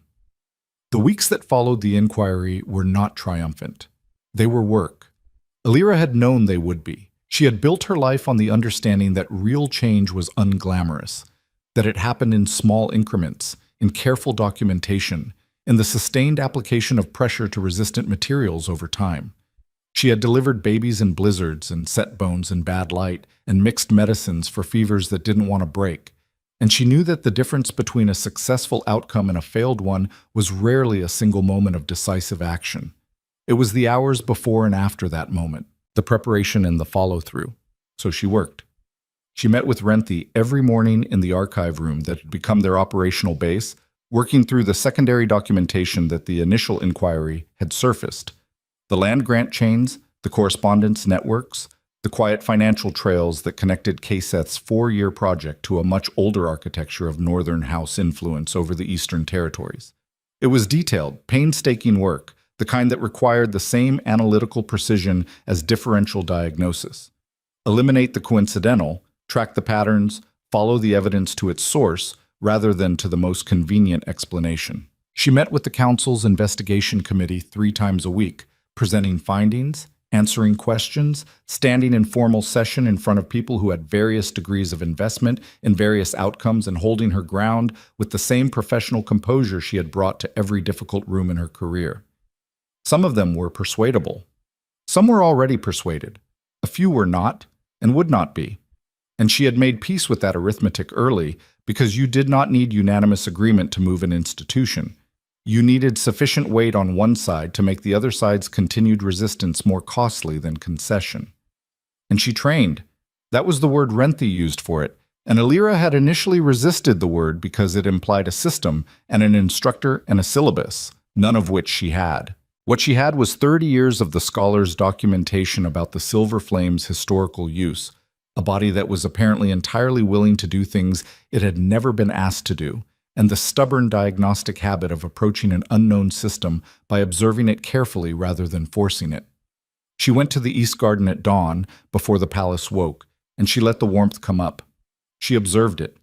She asked it questions in the way she asked clinical questions, not verbally, but with the focused attention of someone genuinely trying to understand rather than control. She found that it responded to intention better than to force, that it moved with greater precision when she was calm than when she was urgent, and that the wing shapes that had emerged in the assembly hall were not an anomaly, but a consistent form, the flame's natural geometry when she was not suppressing it. She could not fly. She was clear-eyed about that. Wings of silver fire were not the same as wings of bone and membrane, but they were real in a way that went beyond appearance. She could feel them as extensions of herself, could move them with the same proprioceptive awareness she had with her hands, could project the warmth outward in a directional way that she was beginning, carefully, to understand. The boundary work. That was what the Velindri had used it for. She spent hours in the early mornings reading Sirev's testimony, the full version, unredacted, that Renthi had transcribed from the original, and cross-referencing the described techniques with what her body was showing her in the garden. The correspondence was extraordinary. Not identical. 60 years and several generations of non-practice had inevitably produced variation, but recognizable. Like reading a language you had never formally studied but had heard spoken in your earliest childhood, the grammar surfacing through the vocabulary you thought you'd lost. She was learning to be what she had always been, and the warmth in her blood, moving steadily through every day and every night, was patient with her in the way of something that had been waiting a long time and had learned not to hurry. Raedric left for the Northern Territories on the 3rd week. It was a necessary trip. The investigation had surfaced enough evidence to require a direct royal presence at 2 of the Northern House seats, a formal audit of their eastern land grants, and a clear communication of the Crown's position that was better delivered in person than by correspondence. He went with a full security detail, and Idris and the particular focused efficiency of a man who understood that the work required his presence elsewhere and was managing the cost of that accordingly. He told her the night before he left, in the East Garden. By that point, the garden had become their established location in the same way that the glade had been. Not by agreement, just by accumulated practice, the body finding its preferred coordinates and returning to them. 3 weeks, he said. Possibly 4. I know, she said. Renthi has enough to keep me occupied. I know she does. He was quiet for a moment. There's something I want to say before I go. She looked at him. The investigation is going to surface more before it's done, he said. There are connections we haven't traced yet. Some of them will be closer than you expect. People who knew something or suspected and made choices about what to do with that knowledge. He paused. I want you to know that whatever surfaces, the Crown's position doesn't change. The inquiry's findings stand. Your testimony stands. He held her gaze steadily. You stand. She understood what he was telling her without saying it. Aldrich, the garrison commander's letter. Whatever investigation into the Thornridge connection produced was going to require her to process a betrayal from someone she had considered, if not exactly a friend, then a reliable professional colleague. And it was going to produce that requirement in the middle of everything else. I know, she said. You're going to be angry, he said, appropriately, and then you're going to make it professional, because that's what you do. He paused. Don't do it too fast. She looked at him for a moment. That's a very specific piece of advice. You manage your emotions very quickly, he said. It's efficient, but sometimes the emotion is information and the speed loses some of it. She was quiet for a moment, then, my grandmother spent her whole life managing it quickly, she said. I think I learned it from her. The way you learn something from someone who never teaches it explicitly, just by watching how they move through the world. She paused.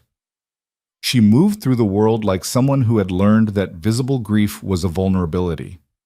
Because it was, he said, for her, in her time. It may be less so, now.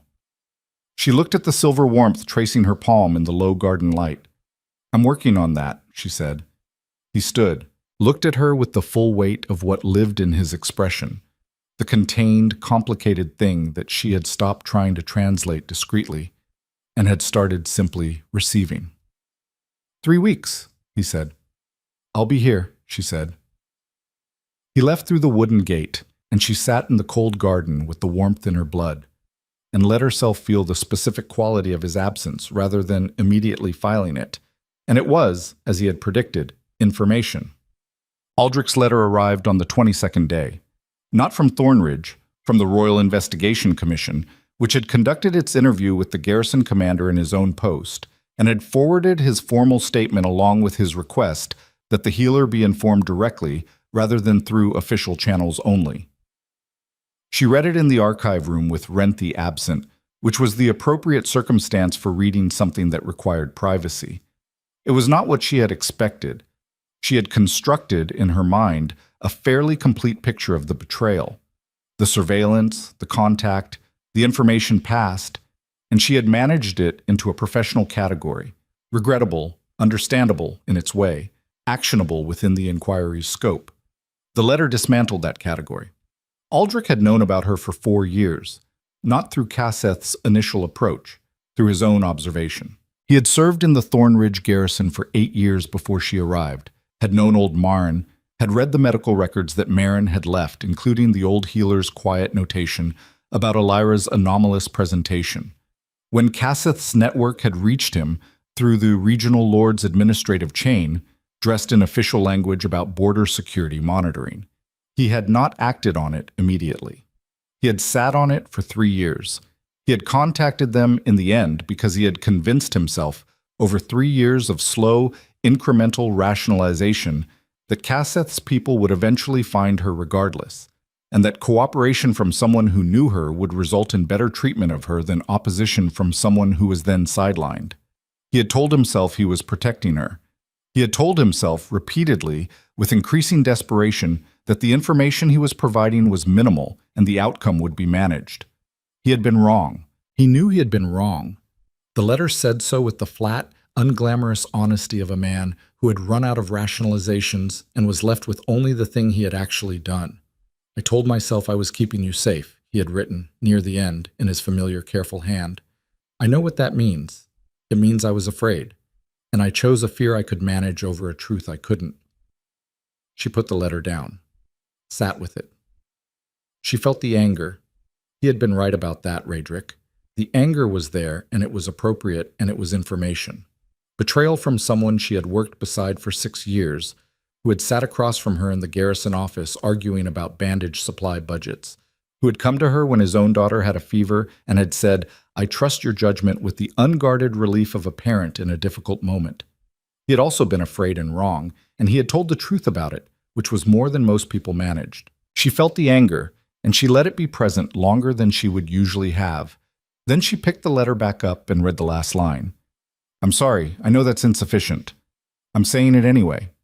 She folded the letter carefully, put it in the document case with the inquiry materials because it was part of the record now, and the record mattered.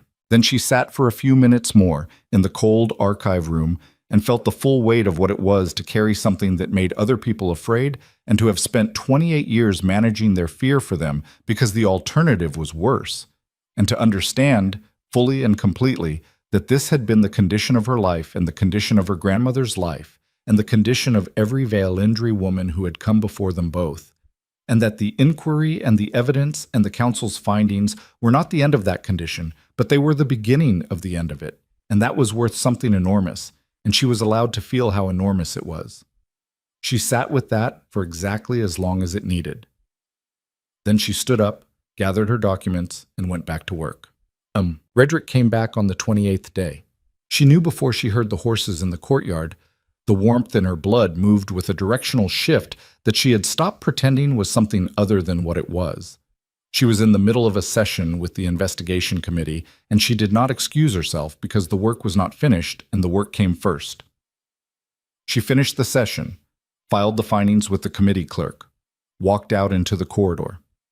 He was coming from the direction of the council wing, still in traveling coat, Idris 2 steps behind him, and she watched him read the corridor the way he always read new spaces, quickly, systematically, threat assessing at the level of pure reflex. His eyes found her. They stopped in the corridor with 10 feet between them, and the amber in his eyes was warm, and the silver warmth in her blood moved with the specific recognition that she had catalogued in the glade and the garden and the assembly hall and every space where they had occupied the same air. "The northern houses," she said. "Cooperative," he said. "Sufficiently." A pause. "How is the investigation?" Moving faster than expected, Fenrath's testimony was significant. It traces the network back further than Cassith and implicates the Eastern Land Grant system going back 40 years. She paused. "I read Aldrich's letter." Something in his expression asked the question without words. "I'm angry," she said, appropriately. "I'm not done being angry, but the anger is information, and I'm keeping it." She held his gaze. "Thank you for the advice." Something in his expression shifted. Not the complicated, contained thing, but something simpler and more direct. "Good," he said quietly. They stood in the corridor for a moment longer than efficiency required. Then Idris, with the professionalism of a man who had learned very precisely when to speak and when to be furniture, said, "The council chair is waiting, sir." "I know," Radrick said. He held her eyes for one more beat. "Tonight," he said. "The garden." "Tonight," she agreed. Hotep. The final council session on the investigation happened 12 days later, and it was nothing like the first inquiry day. There was no emergency, no theater, no silver fire in a formal chamber.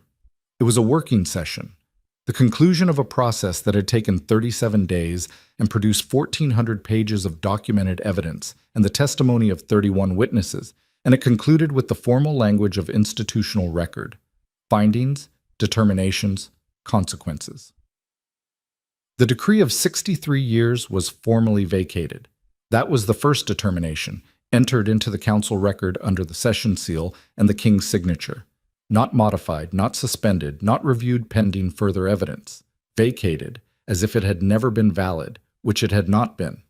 The falsification of the original Senate testimony was formally recognized and recorded. 3 names attached to the original falsification, all dead, 2 of them for decades, entered into the record as the architects of the erased record.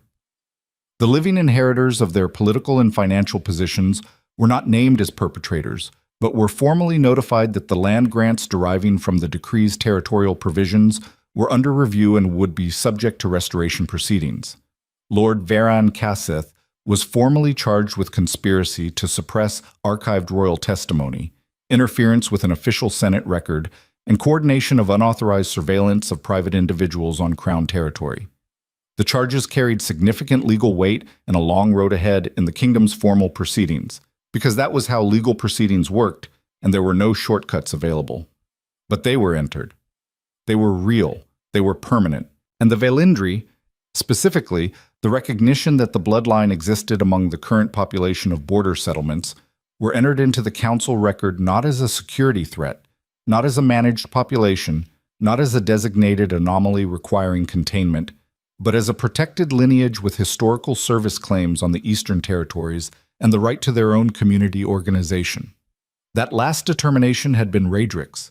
He had drafted it himself, and he had presented it to the council in the session's final hour, and he had said, in the quiet, uncompromising voice of a king who had made a decision that was not going to be negotiated, "This is the Crown's position. It is not a recommendation. It reflects what the evidence requires and what basic justice has been owed for 63 years. No one contested it."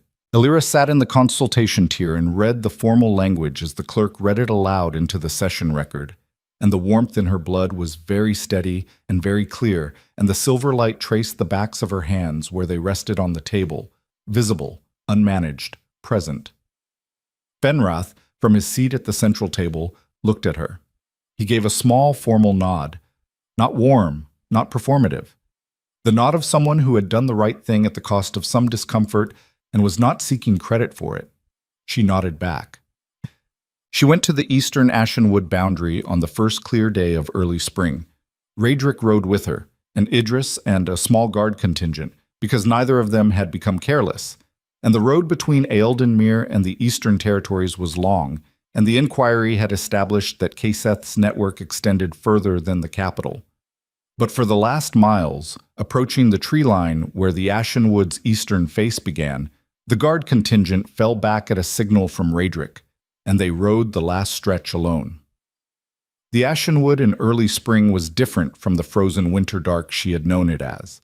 The trees were showing the first green at their highest branches, cautious, exploratory, the landscape holding its breath before committing to the season. The smell of the forest was complex and cold and deeply familiar in the way of something she had lived beside for 6 years without ever having permission to fully approach. She dismounted at this boundary line, the place where the frost grass ended and the Ashenwood's floor began, the root-crossed threshold that hunters in Thornridge would not cross after dark. She stood at it and felt the silver flame in her blood respond to the forest with a recognition that was nothing like her own recognition. Older than that, deeper. It knew this place. Her blood knew it. "How does it feel?" Raedric said from beside her. He had dismounted too, standing at her shoulder at a comfortable distance.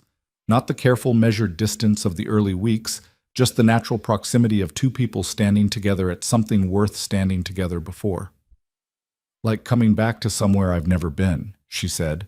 Then, because that was imprecise, and she was trying these days to be more precise about the things that mattered. "Like my grandmother came back. Through me."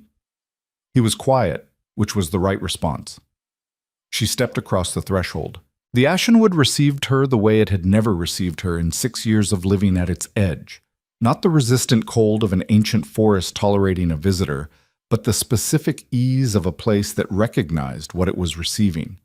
The warmth in her blood rose, meeting the forest's own deep ambient energy, with the particular resonance of two things that were made to work together, that had been separated by administrative decree and 63 years, and the specific cruelty of people who had decided someone else's purpose was inconvenient. She walked 30 feet into the tree line and stopped and raised her hands. The silver flame came up. Not the crisis response of the assembly hall, not the careful garden practice of dawn training. It came up fully, with the ease of something finally given adequate space, and the wings spread around her in the gray-green forest light with a scope and a brightness she had never yet produced. Silver fire against the ancient bark and the spring-bare branches, filling the Ashenwood's air with a warmth that moved outward from her in steady, concentric waves. She was not burning anything. She was reading. The flame was reading. The boundary, the specific frequencies of what lived in the deep ashen wood beyond the third tree line. The places where the barrier had thinned over 63 years of neglect. She could feel them the way you feel a wound through cloth. Location, depth, urgency. A catalog of what needed to be done, offered to her by the blood knowledge of people who had done it for 3 centuries before a decree had said they couldn't. It would take time. It would take more than one person. There were others. She and Renthi had already begun finding them, the descendant communities in the eastern settlements. The people who carried the bloodline in varying degrees of expression, who had grown up in frontier villages with anomalous heat signatures and unexplained warmth in their hands, and grandmothers with silver pendants and silences too thorough to be accidental. It would take years of careful work and political navigation and the sustained pressure of continued truth-telling in a kingdom that was only now beginning to create the institutional space to receive it. But the ashen wood's eastern boundary hummed against her palms, and the silver flame read the damage and knew it was repairable. And she stood in the spring forest with her arms wide and her wings blazing and felt, for the first time in 28 years of careful management and deliberate survival, something so large and so complete that it took her a long moment to find the word for it. Enough, not sufficient, not adequate. The deeper meaning, whole, sufficient unto itself. Nothing missing, nothing compensated for, nothing managed at the cost of something essential. Enough. Yep. She heard him come into the forest behind her. Not trying to be quiet, she appreciated that, had always appreciated his habit of not performing stealth when there was no tactical reason for it. Just the sound of his boots on the root-crossed ground and the presence of him in the forest air. The wolf beneath the king's surface, reading the same trees she was reading with its own deep instinctual grammar. She let the flame down to resting level and turned. He was standing 10 feet into the tree line, watching her with an expression that was not the complicated, contained thing. It was simpler than that. The expression of a man looking at something true. "I could see you from outside the tree line," he said. "The wings." "I know," she said. "I've stopped managing the visibility." Something shifted in his face. "When did that happen?" She thought about it honestly. "The morning after the decree was vacated," she said. "I went to the garden at dawn and I let it come up and I just didn't bring it back down." She paused. "It didn't burn anything. It didn't hurt anyone. It just was." She looked at her hands, the trace of silver still visible in the forest light. "I've been performing safety for so long that I forgot that safety and suppression aren't the same thing." He walked toward her, not the careful, measured approach of the early weeks, just walking, closing the distance the way you close the distance to something you're not afraid of and don't need to manage. He stopped in front of her, close enough that the warmth between them was present and acknowledged, and not catalogued or deferred. "Elira," he said. "I know," she said. "You keep saying that, because you keep being about to say something I already know." "What do I know that you haven't told me yet?" he said. She looked at him, at the amber-threaded eyes and the terrain-reading quality of his attention and the wolf beneath the surface that had run through an ash field 40 miles from where it should have been, looking for something it recognized by a frequency that preceded every word either of them had found for it. "That I'm not going back to Thornridge," she said. "Not to live. Not to the edge and the distance and the being respected, but not. She found the word. "Not met. I'm not going back to not being met." "No," he said. "You're not. And that what's between us isn't biology," she said. "It was never only biology. And I know the political complications, and I know the council's likely response, and I know there are 12 formal processes that probably need to be navigated, and I am entirely capable of navigating all of them. I know you are. But none of them are the actual question," she said. "The actual question is whether you want this, not the silver flame, not the boundary work or the political utility of the Vailindri's restoration or the strategic value of a wolf-dragon bond to the kingdom's frontier security. This, me, difficult and diagnostic and managing everything and trying to stop managing everything and carrying 63 years of my people's history in my blood." She held his gaze without the professional distance, without the armor, with nothing between his eyes and hers except the spring forest air and the warmth that had been present since the Ashenwood glade and had never, not once, felt like anything other than what it was. "Do you want this?" He looked at her for a moment that had the quality of something final, not ending, but decided. The moment after you've committed to a direction and before you've taken the first step. "I sat 8 feet away from you in a frozen glade for 2 hours, he said, and called it a perimeter check. She stared at him. "I've never done a perimeter check that lasted 2 hours, he said. "I've never sent a letter with 2 words at the bottom that weren't administrative language. I've never asked anyone to come to me with the word come rather than the word attend." He held her gaze with the directness of a man who was done performing the restraint as a permanent condition. "I want this. I have wanted this since the moment you looked at me across a village square over an injured horse and decided in 4 seconds whether I was more useful to you than your principles." The corner of his mouth shifted. Not a smile exactly, but the territory adjacent to one. "You decided I was. For the record, I noticed." She looked at him. "I was looking at the horse. You were also looking at me." She stopped. "I was also looking at you." The silver warmth moved between them with the clarity of something that had been patient for a very long time and was now simply present. She stepped forward. He met her, not rushing, not performing, just closing the remaining distance with the intention of a man who had been holding himself at careful removes from something he wanted and was choosing, finally, to stop. His hands, when they reached her, were steady. His wolf's amber was full in his eyes, making no attempt at concealment, and it looked at her with the same direct recognition that it had in the moonlit glade when it had sat 8 feet away and chosen restraint at considerable cost. No distance now, just present, fully, entirely. The silver flame in her blood rose to meet him. Not a crisis, not a demonstration. The warm recognition of 2 things finding the geometry they were made for. She pressed her forehead against his and felt the bond between them. Not the formal alpha bond of biological claiming, not anything the designation textbooks described. Something older than that. Something that the Violindri word for it, whatever word that had been, was probably more accurate than anything the kingdom's current taxonomy offered.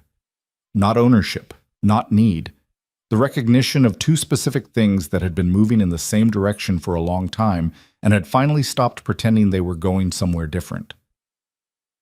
"Wolf and dragon," she said quietly. "Yes," he said. "That's going to require significant political navigation." "I'm aware," he said. "I'm the king. I'm good at political navigation." "You're going to need to be better than good," she said. "The council—" "Illyra," he said. "I know," she said. And for the first time, it was not a way of deflecting what came next. It was exactly what she meant. She knew. She knew the cost and the complexity and the work ahead, and she was choosing it, choosing him, choosing the enormous unmanaged thing between them, choosing to be met rather than respected at a safe distance. With the same clear-eyed pragmatism she had brought to every significant decision in her life, plus something she had not had access to before. The warmth that was not fear. The choice that was not survival, just want. Clear and certain and entirely hers. 3 months later, the first restoration teams reached the eastern boundary.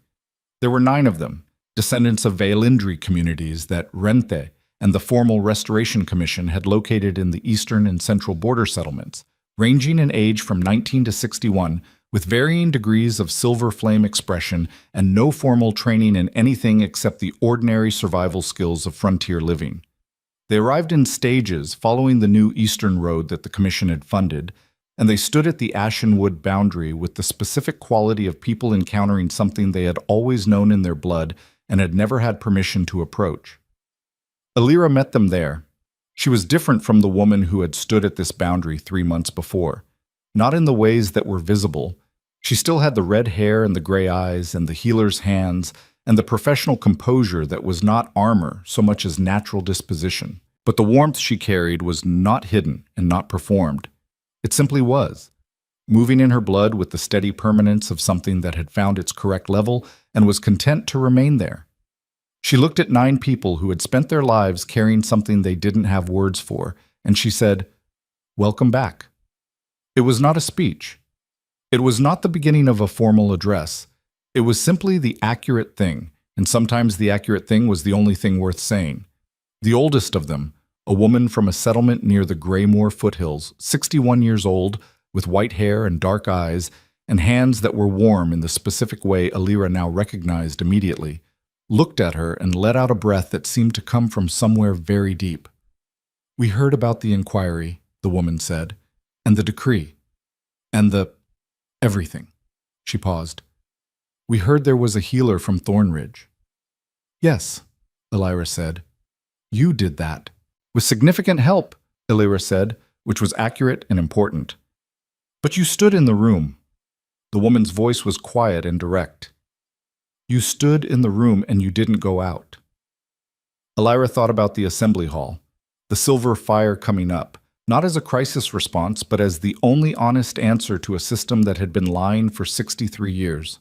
The moment she had felt for the first time the full truth of what she was carrying. "No," she said, "I didn't go out." The woman reached out and took her hands, the warm-handed grip of someone who recognized the specific warmth in Alira's palms and was holding something of their own history in it. "Thank you," she said simply. Alira held the grip, felt the warmth move between their hands in the quiet recognition of the same blood. "There's work to do," she said. "I know," the woman said. "We're ready." The day the castle lookout first reported her in the sky, it spread through the garrison and the village and the palace corridors in the particular way of things that are extraordinary enough to override ordinary discretion. People came to the high windows and the outer ramparts and the palace's east-facing terraces, and they looked up, and what they saw was not easy to describe in the language they had for things. Silver fire against the spring sky. Not incandescent, not terrifying, not the violence of the assembly hall crisis. Just the clean, consistent brightness of something that had found its element. The wings were enormous, filling the sky above the palace with a span that the accounts would later describe variously and inaccurately because there was no existing reference to scale them against. She moved through the air with the proprioceptive ease of someone who had been practicing for 3 months with the focused intensity of a person who does not do things by halves, and below her, on the ground at the base of the outer wall, the Black Wolf ran. Not raced, not chased. Ran. With the easy extended stride of an animal in its element, covering the ground beside the palace's long outer wall in the specific register of a wolf that is running. Because running is the correct expression of the moment. Because the sky and the ground are both where they should be, and the silver fire and the amber eyes are in correct orientation to each other. And everything, finally, completely, without asterisk or caveat, is exactly right. The people watching from the ramparts were quiet, not the silence of shock, the silence of something larger than surprise, the silence of people processing a thing that did not fit any prior category and was, in the processing, expanding what they thought was possible. A young garrison soldier standing watch on the outer wall said, quietly, to no one in particular, Is she? "Yes," said the watch captain beside him, a veteran of 20 years on the eastern posting, a man who had treated a lot of things as routine because frontier life required it. He was watching the silver wings cross the morning sky with an expression that was not routine. "That's the Queen." The soldier looked at him. "She's, officially." "The council confirmed it 3 weeks ago," the captain said, quietly, because the formal ceremony isn't until midsummer. He watched the silver fire bank in a wide, unhurried turn above the palace's eastern tower. "But yes." They watched in silence for a moment. "And the king is running the perimeter," the captain said, with the absolute straightforwardness of a man describing a completely ordinary military exercise. "He does it most mornings."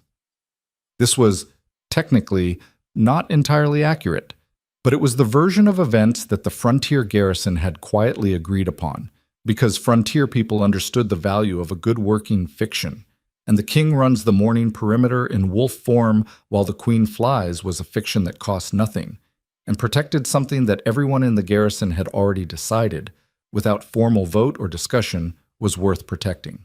Elira banked into the morning wind coming off the gray moor mountains and felt the air under her wings with the same precise sensory attention she gave everything.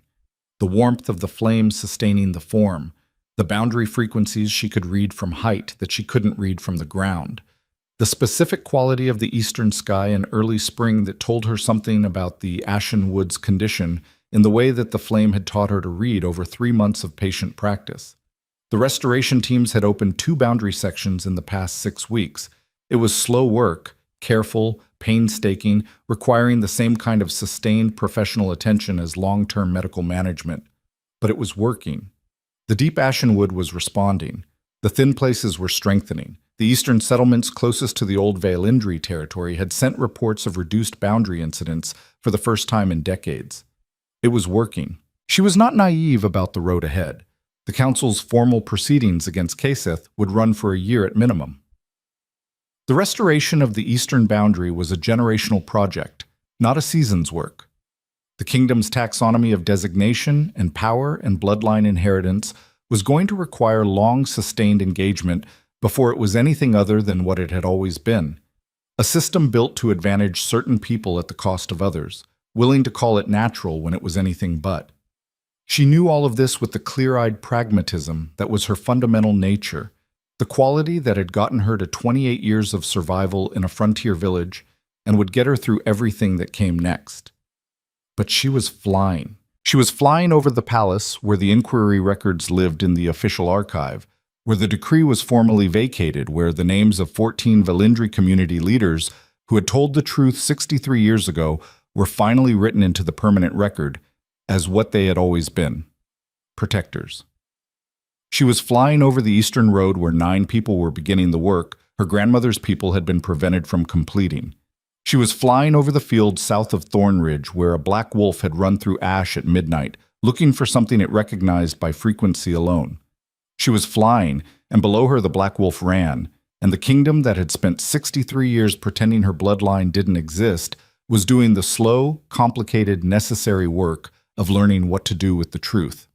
It was not a simple morning. It was not a resolved world. The frontier was still harsh, and the ashen wood was still dangerous, and the political structures were still full of people whose interests did not align with hers, and who had not been changed by the inquiry's findings, except in their calculation of risk. But she was here, and she was known, and the warmth in her blood was not hidden and not performed. It simply was. She banked one more time, high above the palace's eastern tower, the Greymoor Mountains on her left, and the long sweep of the borderlands on her right, the winter finally breaking below her into the uncertain beginning green of early spring, and she felt, moving through the silver flame that had waited 28 years and 63 years and 300 years for this morning, the specific quality of her grandmother's 4-year-old self being carried west through a forest that was losing its protectors. She felt it, and she felt it fully, without management, without efficiency, without the professional composure that had kept her upright through everything. She felt it, and then she flew. In the years that followed, the eastern boundary came back by inches and then by miles. The restoration communities grew. The frontier settlements reported changes in the Ashen Woods' behavior that the garrison reports described in practical terms, and the people who lived near the tree line described in the older language, the language of something that remembered being protected.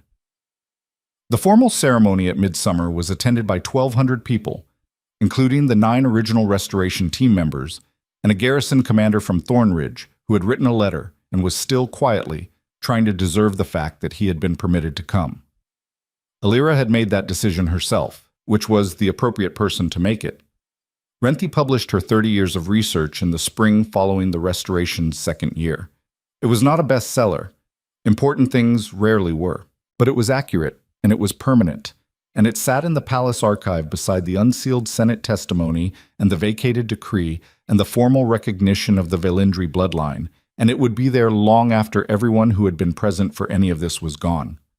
And in Thornridge, at the eastern edge of the Ashen Wood, the old healer's cottage stood empty for one season.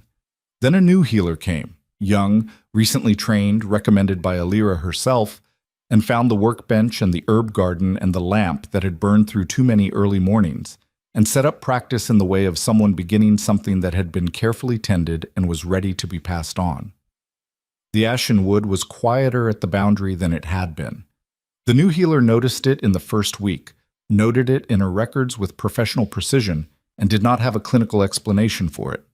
She did not need one. The tree line was held. That was enough.